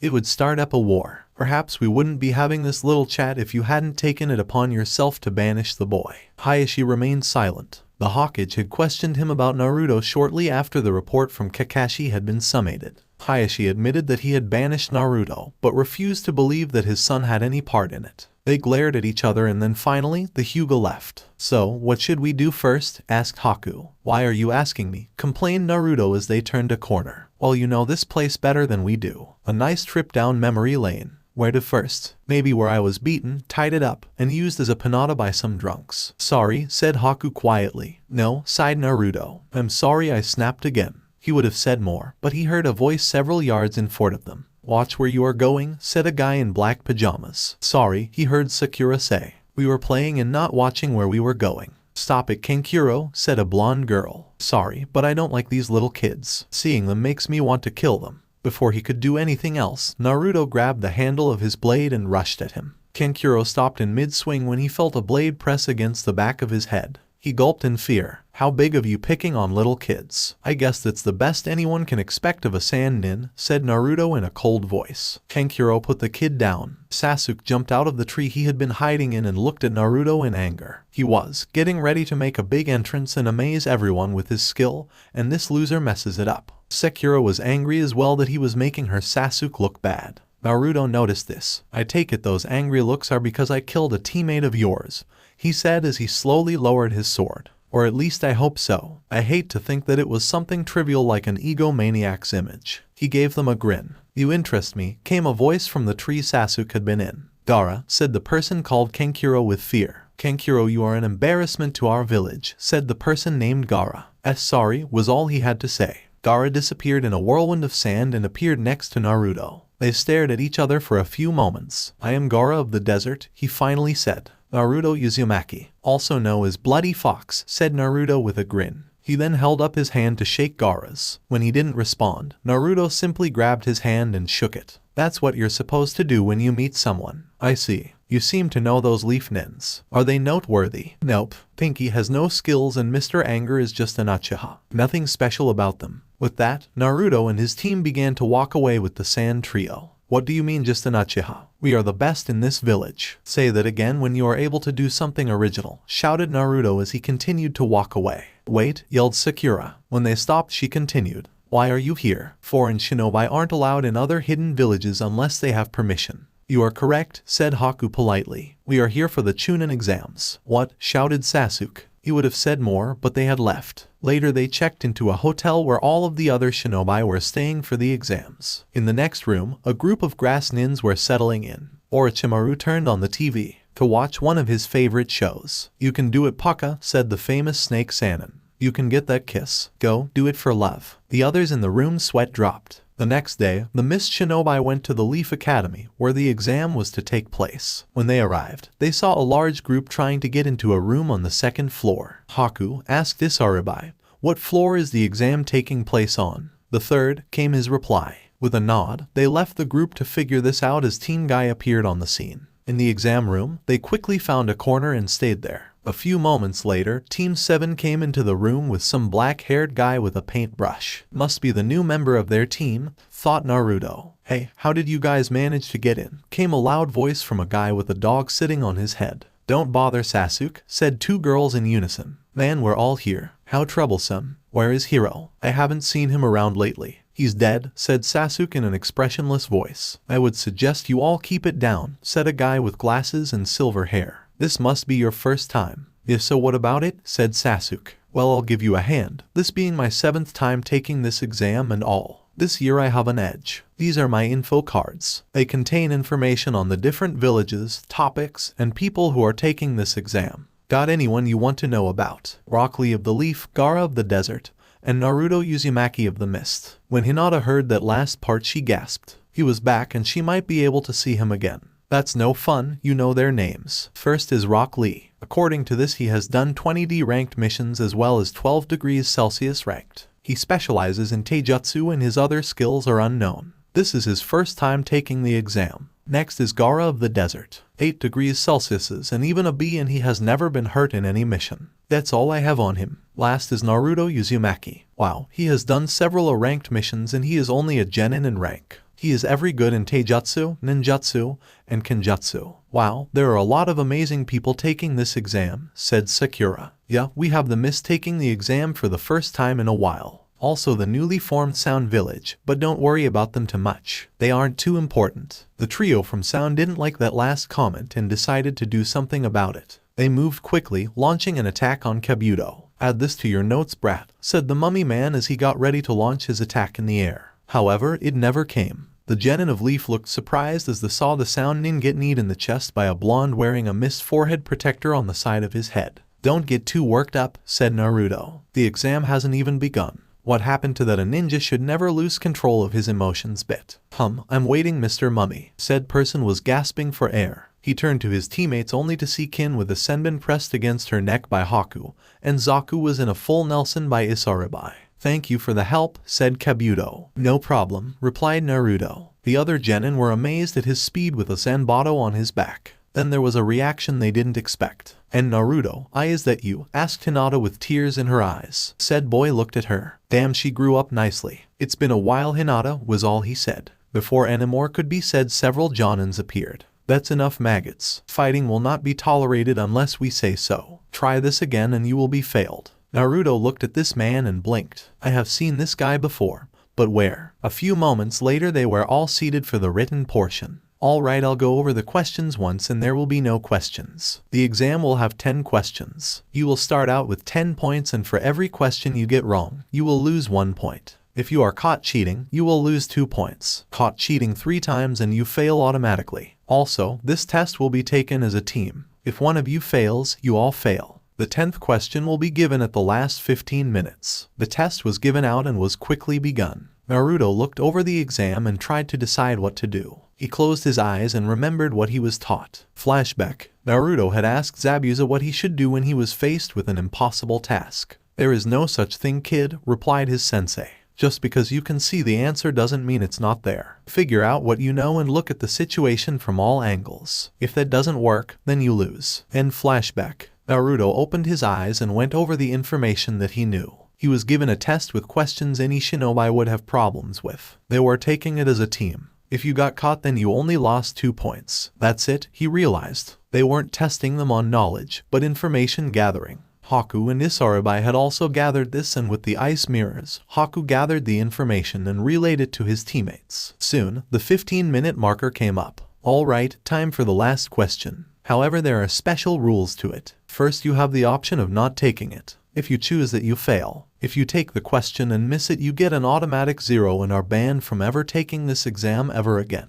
That's bogus, shouted the dog boy. There are others here who have taken this exam before. That's true, but I wasn't in charge before. Now I am and I'm making the rules. It's just your unlucky break. Soon several teams were dismissed due to fear. Anyone else? He asked. That was when Naruto slammed his fist onto the desk. Hey, just give us the damn question already. Are you sure? You might be stuck as a genin for the rest of your life. If I didn't have confidence in myself, then I wouldn't be taking this test. I'm not going to back down just because there is a possibility that I might fail. So give us the question and shut your trap. Ibiki noticed that everyone else had been encouraged by his words and were standing their ground. To say he was impressed was an understatement. He had never met anyone who could dispel the fear he placed in others with such ease. Very well then, he said and paused for a few seconds. Everyone in this room passes. What? Cried several people. I will explain. As many of you figured out, the purpose of this test was not to see what you knew, but how well you could gather information. To supply you with correct answers, several people were placed in the room as your targets. Then, it was up to share this information with your teammates. Okay, we get that, said the blonde Sannin. So what was the deal with the 10th question? In the world of the shinobi, you will be given many difficult tasks like the one I gave you. When you get them, will you be able to say no because you don't have enough information? The answer is no. As Chunin, you will be placed in many difficult situations and will have to think on your feet, and will not be able to say no to them. The last question was to test your resolve. I congratulate you all on passing the first test. The celebration was short-lived as a large ball came in through the window, and out popped Anko behind a banner. All right maggots, no time to celebrate. I am Anko and will be the proctor for the second test. Follow me. Everyone just sweat dropped. Isaribai and Haku were wondering if she was somehow related to Naruto. Naruto looked like he was thinking very hard. You're early, said Ibiki. 28 teams, you're getting soft, she replied. Maybe we just have a more talented crop this year. I doubt that. Don't worry, I'll cut them in half. Now I remember, shout Naruto. I saw you two in the park one night 7 years ago. In the park 7 years ago, thought Ibiki. Aw shit, he saw us. What are you talking about, loser, said Sasuke. Let's say I saw a very memorable show, he said with a grin towards Sasuke. Then he turned back towards Anko and Ibiki. I think the chains and candles were a bit much. All right, said a beet red Anko. Let's go and start the next exam. Chapter 9. Before I start today, I want you to read the lyrics to this song called Missing Person by Michael W. Smith. Another question in me. One for the powers that be. It's got me thrown and so I put on my poker face and try to figure it out. This undeniable doubt. A common occurrence. Feeling so out of place. Guarded and cynical now. Can't help but wondering how. My heart evolved into a rock beating inside of me. So I reel, such a stoic ordeal. Whereas that feeling that I don't feel. Chorus. There was a boy who had the faith to move a mountain. And like a child he would believe without a reason. Without a trace he disappeared into the void and I've been searching for that missing person. Under a lavender moon. So many thoughts consume me. Who dimmed that glowing light that once burned so bright in me? Is this a radical phase? A problematical age that keeps me running from all that I used to be? Is there a way to return? Is there a way to unlearn that carnal knowledge that's chipping away at my soul? I've been gone too long. Will I ever find my way home? Chorus. There was a boy who had the faith to move a mountain. And like a child he would believe without a reason. Without a trace he disappeared into the void and I've been searching for that missing person. He used to want to try to walk the straight and narrow. He had a fire and he could feel it in the marrow. It's been a long time and I haven't seen him lately, but I've been searching for that missing person. My brother asked me why I like Naruto. I used this song to explain it to him. In a way, he is that missing person. The part in us that we have lost. He is trusting, kind, and loyal. No matter what has happened to him, he has stayed true to himself, which is more than I can say about most people nowadays. It takes courage to do what he does, being himself. I know that in this fanfiction, I have changed him to suit my needs for the story. That makes him more like us, changing so that others will respect him. I just want to take a moment to say sorry for destroying the reason I like the show so much. I don't know if you care or not, I just wanted to say that. In a way, I am ashamed of how my mind works. However, I will not quit writing this. That is my way of life, to finish what I start. I know this seems different from the other messages I have put out in the past, but I just wanted a moment to be serious and address this issue that has been bothering me. Well, enjoy the chapter. The Genin teams arrive at an area that was named the Forest of Death. It seemed fitting, in a strange way. Looking into the tree line, there was only blackness, and the strange noises that came out of it sent chills into the most seasoned shinobi. All right, maggots, cried Anko. This is where you will be taking the second part of the exam. It will be an extreme survival test. Each one of you will be getting a scroll. There are Earth and Heaven scrolls. You need to steal an opposite one from another team and make it to the tower in the center of the forest. However, you may not look at the contents of the scroll until you reach the tower. This part will last a total of 5 days. What? Cried a fat boy. What will we do for food? Anko snickered. Don't worry, there are plenty of things to eat in the forest, along with many poisonous snakes, spiders, and other things. Oh, one more thing. I need you to sign these weavers so I won't be responsible for your deaths. With that, she handed the papers out, and the genin had a half an hour till they got their scrolls and another 15 minutes till the exam started.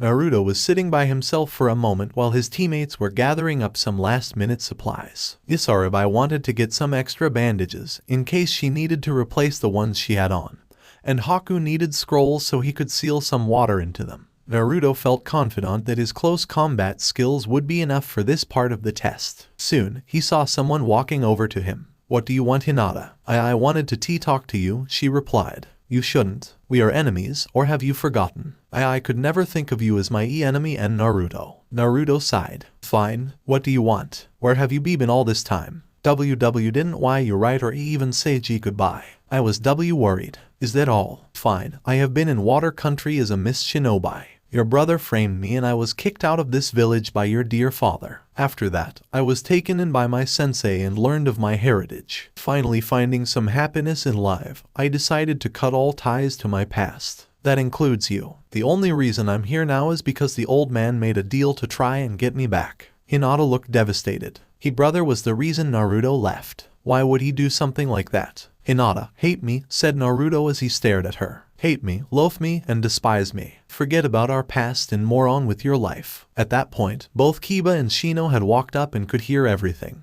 There could never be anything between us at this point. No one could ever love the person who killed their brother. At that, tears began to fall from the eyes of Hinata. Kiba charged at Naruto and grabbed him by his shirt. You did what? He shouted. I killed Hiro, said Naruto with a sad grin. It was sad really. He begged me to spare him. So much for the Hyuga pride. You bastard, growled Kiba. I may not have known him all that well, but he was a fellow Leaf Shinobi and around here that means he's like family. At this, Naruto began to laugh. Kiba let go in confusion. Family, chuckled Naruto. That sounds nice, but it's only words that a fool would believe. Because if it was true, then what was I in this family? With that, began to walk away. As he passed by Hinata, he moved a hand to her cheek to wipe away a tear. Sorry I made you cry, he said in a low tone that only Hinata could hear. Soon, he and his team were standing at their assigned gate, waiting for the signal to start. You guys ready? He asked. Yes, they said. The gate suddenly opened and they walked into the forest. They were in a hurry. In fact, the slower they moved, the more likely the prey would come to them. About 20 minutes into the exam,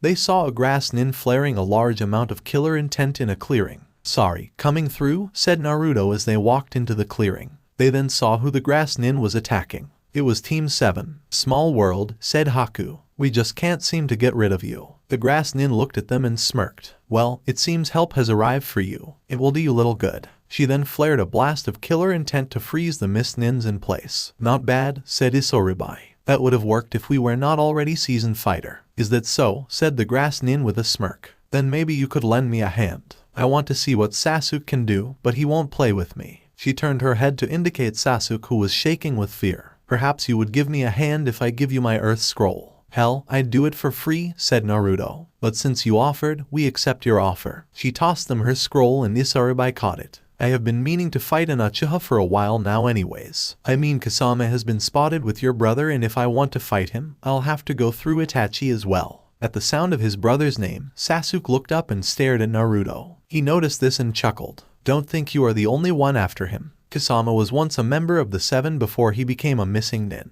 And if your brother is with him, well, I might as well fight him too. No, said Sasuke. Excuse me, said Naruto. No, I will kill Itachi. With that, Sasuke raced towards Naruto at a blazing pace and Sharingan activated. Naruto sidestepped and the attack missed him completely. Sasuke turned around and tried again with the results being the same. Soon they were in the trees, Sasuke charging and Naruto dodging at the last minute. You waste too much energy like that, said Naruto. Naruto didn't have a bead of sweat on him while Sasuke was panting for breath. It looks like your sensei did a crappy job of teaching you. Well, consider this your lucky day as I drill the basics back into that little head of yours. Shut up. Great fireball jutsu. With that, a large ball of fire came flying towards Naruto. Too easy. Dance of the full moon. With that, he grabbed the Kubikiri Haucho from his back and began to twirl it in front of him till it resembled a disc. This acted like a shield from the flames. No way, said Sasuke as the blade slowed down. Your first problem is your anger. The first mention of your brother and you blow a fuse. If you can't control your emotions, then they end you controlling you. That will give your enemy the advantage they need. Shut up.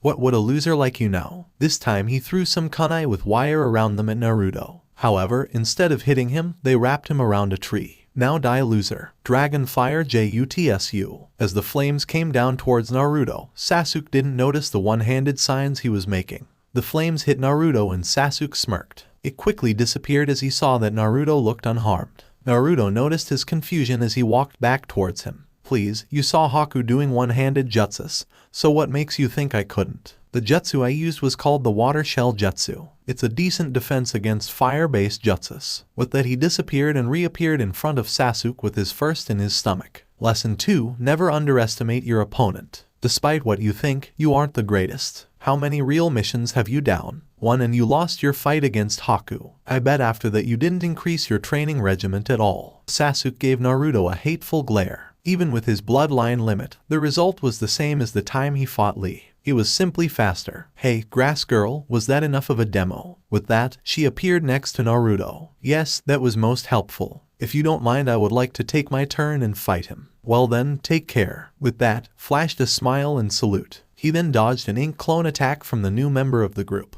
Gotta go. Naruto then disappeared in a whirlwind of leaves along with Isaribai and Haku. They reappeared in a different clearing a ways from where the fight had taken place. Haku was giving him a look that said, "Why did you do that?" "Stop that, Haku," said Isaribai. "We gotta scroll out of that fight and hopefully got rid of an enemy team. It's not like we sold ourselves to an asshole like Orochimaru." For the next 3 days, the Mist team decided to do some light training in the forest. Part of the reason was that they knew what the next part was and didn't want their skill to dull. Another reason was that they wanted to get rid of a couple of teams while they waited for the deadline. On the 4th day of the test, they headed towards the tower. When they arrived at close to the tower, they heard some noises and decided to see what it was about. Hiding, they saw the Sound team. The mummy man seemed to be beating the shit out of his teammates. "You cocky fool," he shouted at a guy who had both his arms in a sling. "You had to ignore me during that fight. Now look at you. The mission failed because of you, Zaku." He gave him a right hook, then turned to the female teammate who was lying on the ground.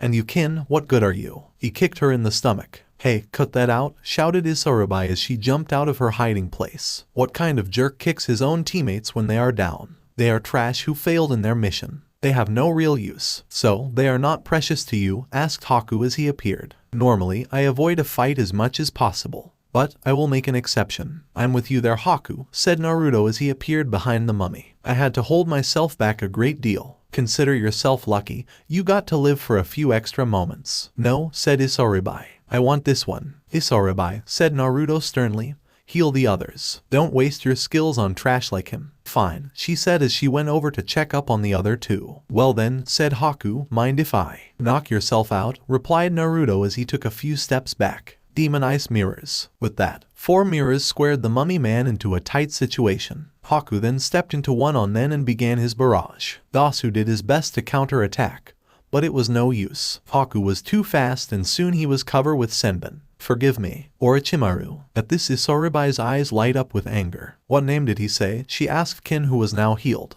"Orochimaru. He is our village's leader." This information enraged Isaribai. The bastard who had ordered the experiments on her controlled a village. He had become more powerful due to her sufferings. "I refuse to help them anymore," she shouted and walked away. "I understand," said Naruto. He turned to face Kin and her teammate. "I would be careful around him. He has a habit of using others for his own benefit." Isaribai was taken by him and a guy named Amachi and used in his experiments. "Well, have a nice day." With that, he walked away, leaving the two to think about who they served. Chapter 10. Sorry I'm so late with this latest chapter. You see, there was a black cat sitting on my keyboard and I had to wait for him to move. Then the old lady next door needed help. Then I had to rescue some children from a burning building.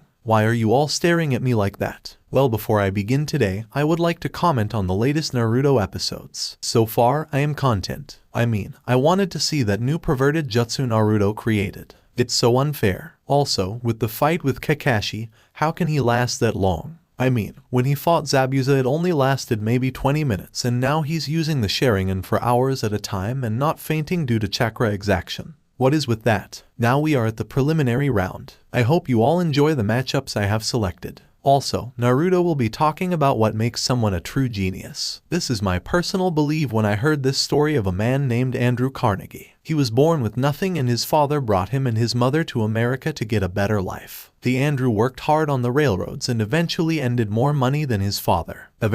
He started his own business and returned to his homeland, Scotland, to rub it in the faces of everyone who said he was nothing. Well, read my story and tell me if you agree. Enjoy. Kabuto was walking down the corridor that led to where the Jonins were staying. He knocked on the door that was for the Jonin of the Sound Village and his roommate. Not getting an answer, he went in and saw Orochimaru sitting in a corner rocking back and forth slowly. His eyes were wide-eyed, he looked like he was in shock. "Sir," said Kabuto, "your team didn't qualify for the third part. Are you okay?" Orochimaru slowly turned his head to face Kabuto. "Thank you," he stammered. "I don't think I could have taken another D-Day with my roommate." Kabuto was about to ask who his roommate was when Guy came bursting into the room to chat with his youthful roommate. Kabuto decided that he had better get going, not wanting to be near this strange-looking Jonin. Naruto was in the medical wing of the tower looking for Kin and Zaku. He walked for a short while till he found their room. Like all of the genin who had been rescued in the forest, they had been brought here for medical attention and to wait for the sensei. "Yo," he said as he walked in the room. "What do you want?" asked Zaku. Both he and Kin were on edge due to fear of what Orochimaru would do to them for failing. "I came to apologize for my teammate and to warn you," said Naruto with a sigh. "I realize that you didn't know about the things he does to people. To him, everyone is a pawn. Whatever plan he has for you will only serve his interests in the end. When he is done with you, he will discard you without a second thought." Naruto noticed the two of them starting to shake. "If you wish, you could become members of my village. If you do want that, I'll ask the Mizukage and back you up all the way." Naruto turned to head out the door. "Why are you doing this to us?" asked Kin. "You know nothing about us and you're trying to help us." "Why?" Naruto turned around slowly and looked at her. "Because, when I was abandoned, someone helped me. That's all you need to know." With that, Naruto left and began to walk over to the fighting arena. When he got there, he stood with his team and began to observe the others who had passed. He saw a total of 4 leaf teams and the team formed sand. This soon changed when Sasuke's team came in at the last moment. "So, looks like you got lucky at the last minute," said Naruto to Sasuke. "Whatever, dope," was the Brooder's only reply. Soon the Hokage appeared before them and began to explain the reason for the exam.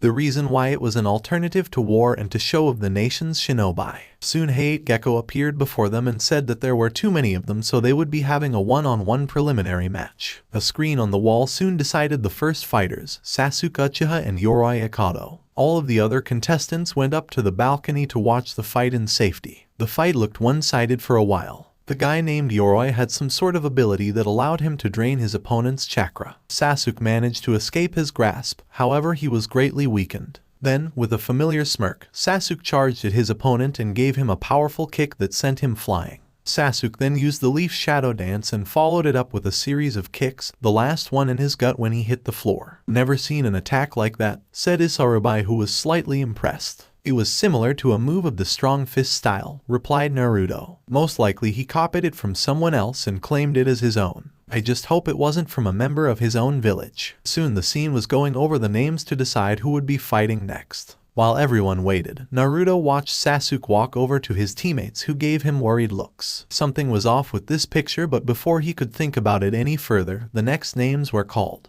Shino Aburame and Shikamaru Nara walked down to the floor and got ready. As soon as the fight began, Shikamaru's shadow stretched and attached itself to Shino's. "Shadow imitation successful," he said. However, bugs shot out of Shino's jacket and soon covered the Nara. Soon, the lazy boy was out of chakra and fell to the floor. Shino was declared the winner. "That was fast," commented Haku. "Must have been a bad matchup," said Isoribai. Naruto just stared with his arms crossed. He wanted to start jumping up and down demanding that he go next. In truth, he wanted to have been first and finish off Sasuke and put an end to his arrogance. But the thought of doing that in the finals sounded much better. The next two fighters were Kenkuro and Misumi Tsurugi. The two began to trash talk and Naruto became bored. He then saw two figures walking over to him and his group. It was Zaku and Kin. "What do you two want?" asked Isaribai in a harsh tone. Zaku looked at Naruto in the eye. "We thought about what you said and we made a decision. We would like to become Miss Nins, if you can do it." Naruto gave them a smile. "Sure I can. I can do anything as long as I put my mind to it." Kin chuckled at that and Zaku just grinned.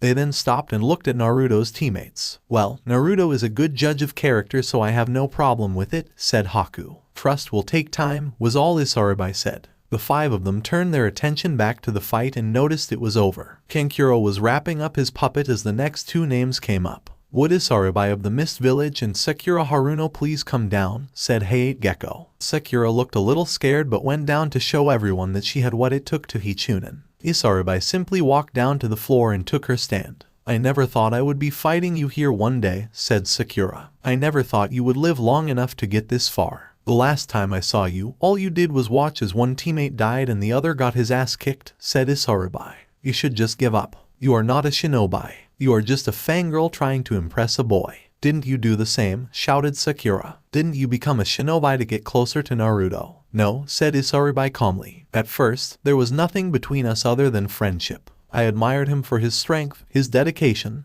and his kindness. Yes, I did fall in love with him, but I kept my personal feeling on my own time." "Enough," said Hayate Gecko. Fourth match begin. Sakura started with some simple clones and surrounded Isaribai who just stood there. The clones began to circle her until Sakura ran at her and punched Isaribai in the face. However, Isaribai didn't move an inch. It was like hitting a tree. Sakura backed away slowly as her clones disappeared. "Was that the best you got?" asked Isaribai. "I guess you should have spent more time training than with your hair or trying to get dates." "Oh yeah," replied the pink-haired girl with anger. "At least I'm not some sort of freak like you." She instantly regretted those words. And if she didn't, well, she soon would. Isaribai made same hand signs and then stretched out her right hand. Mini water prison jutsu. Around her hand appeared a sphere of water the size of a basketball. Isaribai then charged at Sakura and the jutsu hit her head. However, it didn't hurt her or disappear as soon as it hit. It just stayed there around her head. She tried to move, but her head wouldn't leave the confines of the globe of water. "I heard you were supposed to be the smart more," said Isaribai as Sakura began to trash at her. "This is exactly like the jutsu that Zabuza used against Kakashi. The only difference is its size. With your weak strength and no other jutsus other than the basics, you have no chance of escape."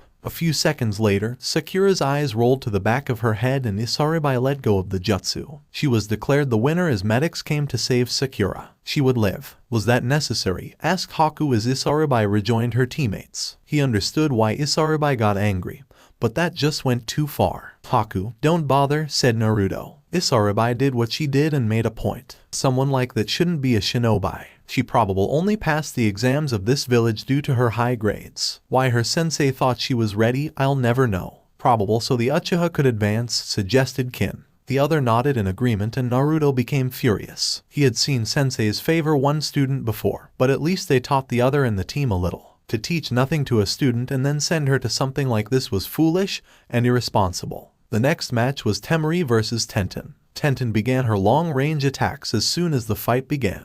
However, none of her kunai and shurikens hit the target. Tenten just continues with an increased number of projectiles, but to no avail. "What's wrong with that girl?" said Naruto. "She should have realized by now that that won't work. Maybe her sensei trained her to be the long-range specialist of the group," said Isaribai. She had seen it before with other team in the mist. The Jonin instructor would decide what they were best at and train them so they could perfect that one skill. If she was with the rest of her team, then it would have a better chance of working, said Haku, putting in his own 2 cents. She should have realized that this wind user has the advantage against projectiles and gone to close-range combat. A few seconds later, the match was over with Tenten's back on top of Temari's fan. A boy in green spandex jumped down and started to yell at the Sand Nin for treating his teammate like that. A smile came across Naruto's face. "That's the kind of attitude that I like to see." The next match will be Haku of the Mist versus Ino Yamanaka. With that, Haku bowed to his teammates and walked down to the arena. Ino was shouting her loud mouth off about how this was going to be a piece of cake. Isaribai began to think that Naruto could have been related to this Ino girl in some way.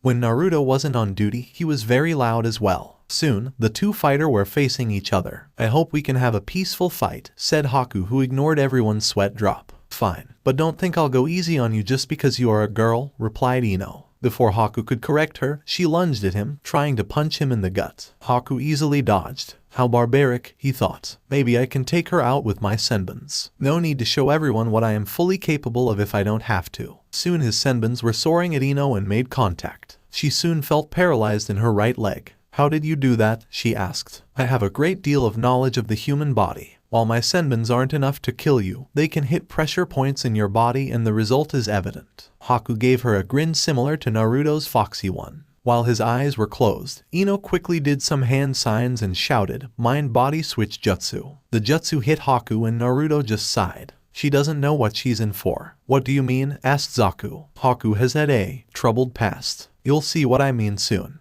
Ino was now in Haku's mind, slowly taking control of the body. Suddenly, the scene changed and she was no longer in the tower. She was standing in the middle of a long road with snowy banks on both sides. Where am I? She asked aloud. She heard a noise behind her and she saw Haku. Welcome to my mind. Right now you are trying to access total control over my body. Before you can do that, you must get past my mental defense. There are 3 stations ahead over you. Get past all 3 and you will have succeeded. If that's all, it'll be a piece of cake. With that, Ino began to run down the road and soon came up to a small cottage. In its backyard there was a small river and the fields were covered with snow. She looked at the path and it led to the cottage. She began to walk slowly and when she got to the door she opened it. Please, don't kill me, Daddy, cried a little boy in the room. Before the boy stood a man who looked a little thin, but still powerful. Next to him was the body of a woman, dead. Her blood covered the floor. Ino ran in front of the man. What the hell are you doing? She shouted. This is your child. How could you even think about this? She got no reply from the man. In fact, both he and the child didn't seem to notice. She turned to grab the kid, seeing something happened. Ice shot out of nowhere and impaled everything in sight. Back in reality, Haku's body was on its knees banging its head on the ground. Soon it stopped and Ino's body began to move again. That's impossible, shouted Choji. Your friend forgot the basic rule of the mind, Naruto shouted back. He had a smirk on his face. The mind is a very dangerous place. For people like Haku, there are monsters around every corner ready to attack. Level after level, pain after pain she could search and all she will find is a sad soul with a broken heart. I have never had so much trouble getting into someone's mind, said Ino as she tried to climb to her feet. My sensei taught me how to build mental defenses in case I am ever interrogated for information, said Haku as he climbed to his feet. A second later he disappeared and 3 senbons pierced Ino's neck. She fell down and just laid there. Haku was declared the winner. Kiba was getting worried. Now, only the strongest seemed to be left. The one he wanted to fight was Naruto. How dare he kill Hiro? Sure, he was an arrogant ass, but he was Hinata's brother. That bastard made her cry and I'm going to make him pay. He shoot Naruto a nasty look. Naruto noticed this and smirked. So, puppy boy wants to take me on. Not that I wouldn't mind an easy win, but I'd rather fight a Hugo or Gaara. Maybe the green kid as well. There is something about him. Naruto was snapped out of his thoughts when he heard a loud no from Kiba. He looked at the board that said, Gaara vs Kiba and Yuzuka. As soon as the 2 shinobi got down, the fight was started. Kiba instantly went into his beast mimicry jutsu. Naruto glared at him with hatred. They called me a monster and a beast, yet he does something like that and everyone is okay with it. Fools. Kiba charged at Gaara only to be stopped by his sand. Kiba tried several more times, but they all ended with the same results. Kiba then gave Akamaru a soldier pill, and then performed a beast clone. Double piercing fang. He shouted as the attack came at Gaara. This, however, was not enough to get past Gaara's wall of sand. You are weak, said Gaara with a bored expression on his face. Desert coffin. Soon, the 2 Kibas were held by the sad. We give, shouted Kiba. He had seen what the next attack would do earlier and didn't want to die. The proctor called the match and Gaara, reluctantly, released the boy and his dog. Haku jumped down and raced in Kiba direction. Does she like me? Thought Kiba. Kiba got his answer as Haku went and picked up Akamaru. Oh, you poor doggy, cooed Haku. Did that mean old sand bully hurt you? And he wonders why people think he's a girl, said Naruto. Everyone heard this and just stared at Haku. Why, you're a b-boy, stammered Kiba. Haku just grinned and nodded. Does that mean that that's a boy as well? Asked Neji as he pointed at Isarabai. Naruto quickly restrained Isarabai before she could kill the pale-eyed boy. I'm a girl, you asshole. Soon the board became active and the names of the 2 Hyugas shown. Hinata and Neji slowly walked down. So, who do you think will win? Asked Haku as he stared at Naruto. Naruto said nothing, he just stared at Hinata with a look of pity. He remembered the few times Hinata spoke of Neji, and she always said things with the deepest respect and love. It seemed unfair that they had to fight, but life isn't fair. Hinata, you should quit, said Neji in a harsh voice. Fate has decreed that I shall win. He then activated his Byakugan and began to stare at Hinata. Face it, you have never been good at anything.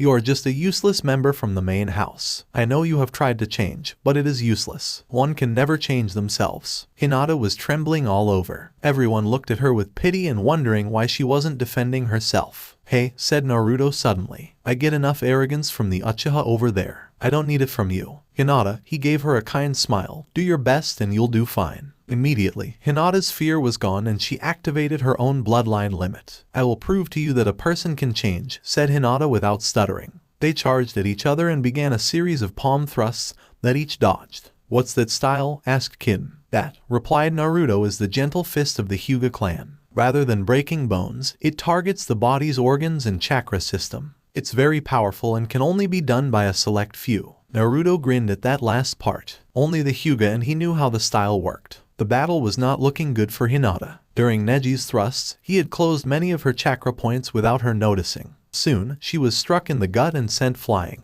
You see, said Neji in a cold tone. What you are doing is pointless. This match was over long before the fight began. He began to walk away, but stopped as Hinata got up. He turned and told her to stay down. When she didn't reply, he raced over and delivered a few more strikes and walked away again. Hinata got back up despite everyone's cries telling her to stay down. Neji turned and stared at her. Why do you keep getting up? Because, and now the person I have waited for is watching me. She began to cough. Neji, I know what you are going through, but you are not alone. But what or why you fighting for? For some reason, Neji grew furious. He charged at the barely standing girl in front of him. The proctor shouted at him to stop, but he didn't comply. The Jonin began to move to stop him, but he was too close. He shot a palm at her with all his strength. The attack collided with the flat side of the Kubikiri Haucho. The Jonin stopped where they were. Naruto stood in front of Hinata with his sword along his chest, giving Neji an evil glare. And Naruto, said Hinata as she began to cough out blood. Why did you save this piece of trash? Yelled Neji. I know you killed Hiro, so why are you protecting her? Is it some sort of penance? No, said Naruto. I feel no regret for what I did to him. He deserved his death as did the other people on the bridge that I killed. This shocked most of the remaining people in the room. Naruto continued. People like you make me glad I never had a real family. From what I have seen, you are nothing but an arrogant brat who enjoys belittling those who show him kindness. She could have crushed you in a second. That's a laugh. Her, beat me. How? Naruto simply pointed to his forehead, where the caged bird seal was. Neji realized what he meant. All Hinata had to do was activate it and he would have been down for the count. As to why I saved her, I don't know. I just felt I had to. Naruto felt Hinata begin to fall. He dropped his sword and grabbed her just in time. Hinata looked up into his eyes and a few tears began to fall. Have I gotten stronger? She asked. Before Naruto could say anything, she passed out. Tsuranai shot Neji a dirty look as she moved over to Hinata. If you have time to give me dirty looks, then you have time to save that trash's life. It doesn't matter really, she's better off dead than returning home. Isaribai, come quick, we need your healing powers. Isaribai nodded and jumped down. She placed her palms on Hinata's chest and began to heal her. To the best of her abilities at least. What do you mean? Asked Tsuranai. She was now sitting next to Hinata, praying that she was alright. However, what Neji said worried her more. It was Naruto who answered. It's part of the Hyuga clan laws. If a main branch member defeats a main branch member, then the main branch member will be demoted. Tsuranai's eyes went wide. She knew how harsh that family was, but that was going too far. And Neji didn't feel bad at all. Even Lee was giving the boy a dirty look. She's stable, said Isaribai. But she'll need some bed rest for a couple of days. I wish I could do more, but you've done enough, said Naruto gently. Isaribai nodded and helped the medics take Hinata away. Naruto turned to face Neji and let out a powerful killer intent that shocked everyone. Neji began to see himself die in 100 different ways. It's hard to believe that you are the one she spoke so highly of. When we next fight, I shall give you the same death as Hiro. With that, Naruto picked up his sword, placed it on his back, and went back up into the stands. It would be a few minutes before the next fight, as they had to clean up the blood. While they waited, Naruto stared at Neji. He began to picture all the horrible way he could kill him. Yes, he would do that. He would leave Neji's mangled corpse on the front door to the Hyuga compound. Naruto, is something wrong? Isaribai, are you okay? I'll be fine. I'll just let out some steam when it's my turn. This caused all the people near him to back away slowly. The board sprang to life again. This time it read, Naruto Uzumaki vs Rock Lee. Battle of the Mini-Me's, joked Haku. Yes, it's finally my turn, shouted Lee. Calm down, Lee, said his sensei. Before you go into battle there is something that you must know. That sword looks dangerous. Lee pulled out a notebook and wrote it down. Naruto's sweat dropped. Now go and show everyone the power of youth. Gai-SENSEI. Lee. Gai-SENSEI. Lee. Gai-SENSEI. Lee. Gai-SENSEI. Lee. By this time, Naruto was already down on the arena floor. He thrusted his sword into the ground next to him and crossed his arms. Lee soon jumped down and got into his battle stance. Let's have a good match, he said. Naruto just looked at him, observing him. Let's see what you got, said Naruto as he placed a hand on the handle of his sword. Begin. Lee, with his incredible speed, ran at Naruto and punched him face. Naruto should have been sent back several feet, but the Kubikiri Haucho allowed him to spin around and delivered a powerful kick to Lee's head, sending him flying.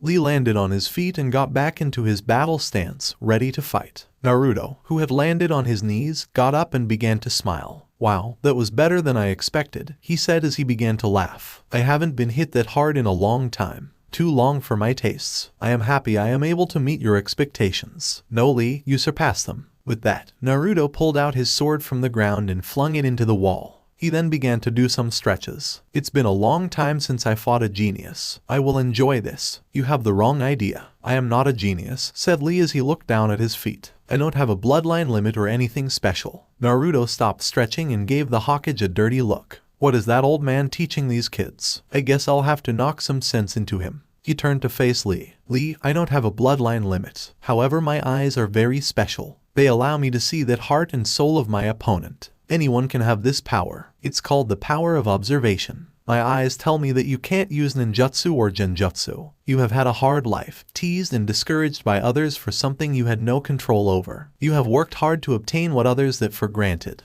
Well, am I wrong? And no, stammered Lee. How did you know? First was the girl named Tenten. After watching her fight I realized that your sensei must have had you all specialize in certain areas. Since the Hyugas refused to allow any other technique to be taught to their member other than the gentle fist, he would be the close-range fighter. This would have left you with either genjutsu or ninjutsu to help back up your teammates. Judging by your bandaged hands, you didn't. So I ask myself why and it hits me. You can't. The second clue was that punch you gave me. In order for you to gain that strength, would have to train very long and hard to obtain it, leaving little room for any other skills. Alright, but how did you know about the teasing? It's in your eyes. They have the look of someone who has had to fight to get recognition and power. Also, people will take any advantage they can get to hurt others. The fact that you can't use chakra makes you a target for ridicule. Naruto paused for a moment and looked down at his hand. I know how you feel. To be born different and hated for it. To be called names and to have few people who will accept you. It's very painful when the world turns against you. Naruto brought up his head and gave Lee a look of determination. But, it seems we both found people who could see use. People who we would later call friends and family. Our precious people. It was because of them that I learned what made a true genius. It isn't what we are born with but what we lack and how hard we work to surpass those who have more that makes a person a genius. Naruto, I am moved by your words. You must have had a great sensei like Guy Sensei. I did, replied the blonde. He took me in when I had nothing and nowhere to go. He saw me for who I was and relieved my worth. He gave me a purpose and shared with me his wisdom. Now I live to fulfill his dream. What is that? Lately, the world of the shinobi has gotten short. More and more villages are beginning to cuddle their ninja rather than train them to their fullest. D-ranked missions, weak academy exams, putting fangirls in the cells, and weak leadership.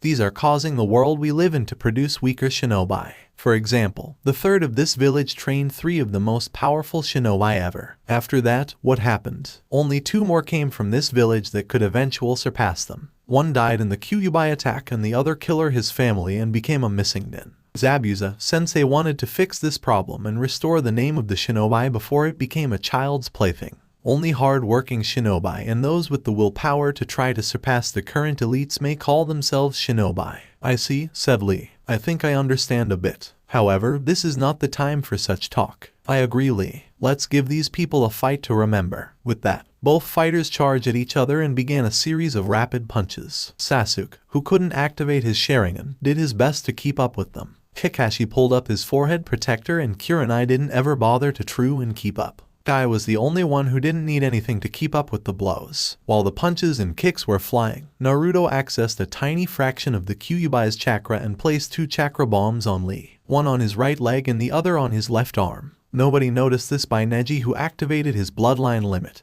and saw that 2 of Lee's chakra points were red. Lee broke away from the fight and jumped onto a statue in the room. Both he and Naruto were panting lightly. They also looked happier than ever before. Perhaps it was because they were fighting someone who understood their pain and appreciated hard work. Or perhaps it was because they were fighting strong opponents. Lee, take them off, called Guy. But Guy-sensei, you told me never to take them off unless I was protecting someone precious to me. I did say that, but I'm willing to make an exception this one time. With that, Guy did his nice guy pose and Lee began to take off his weights. When they hit the floor, they created large craters. I see you are holding back, called Naruto. I guess I have no room to talk. Since you're kicking it up a notch, so shall I with that. Naruto went for the bandages around his wrists. Flashback. Hey Fox, come over here, said Zabuza. Bloody Fox calmly walked over to his sensei. Hold out wrists. I have a present for ya. In flashback. Under Naruto's wrist were seals. As soon as they were out in the open, a chain made of chakra became visible that seemed to be restraining Naruto's movement on his legs and arms. Kakashi-sensei, what is that? Asked Sasuke.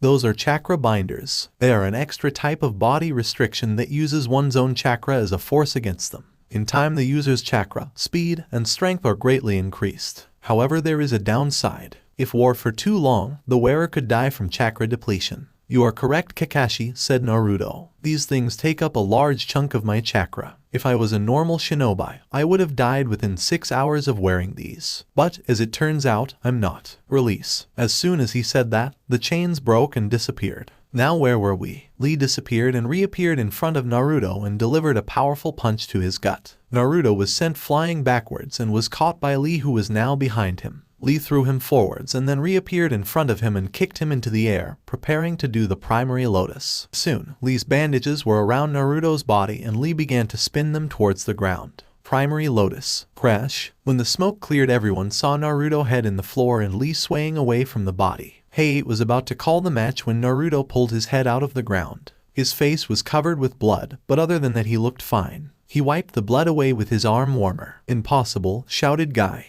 Who is this kid? Lee, I have nothing bad to say about that attack. Naruto disappeared and then reappeared holding Lee by the top part of his spandex. Now, it's my turn. With that, Naruto let go and then gave him several punches in the gut. When Lee hit the floor, he tried to move, but he was into much pain. Naruto casually walked over to him, taking his time. I can't believe it, thought Sasuke. He was holding back when we fought in the forest. How could this loser be this strong? If only I could fully activate my Sharingan. Naruto, just finish this, shouted Isaribai. Sorry, but this is the most fun I have had in a long time. Please, just 5 more minutes, pleaded Naruto like a little child. Lee managed to get on his feet and saw Naruto throwing a fist at him. Lee barely dodged it in time. I have to do something. He'll win if I turn this around soon. I have one choice. Lee was back on his feet. Naruto, I was saving this for my fight with Neji. However, if I can't beat you, then that will never happen. I'm honored, said Naruto with a large grin. Gate of initial open. Gate of rest open. Gate of life open. Gate of pain open. Gate of closing open. Lee's body was now covered with veins. His skin had turned orange. Small rocks and pebble began to lift off the floor. Lee punched Naruto into the air and began to knock him around in midair. Finally, when his body couldn't take it any longer, Lee made one final punch and yelled SECONADRY Lotus. Crash. Now Naruto's body looked mangled. Several of his bones were showing and more than his face was bleeding.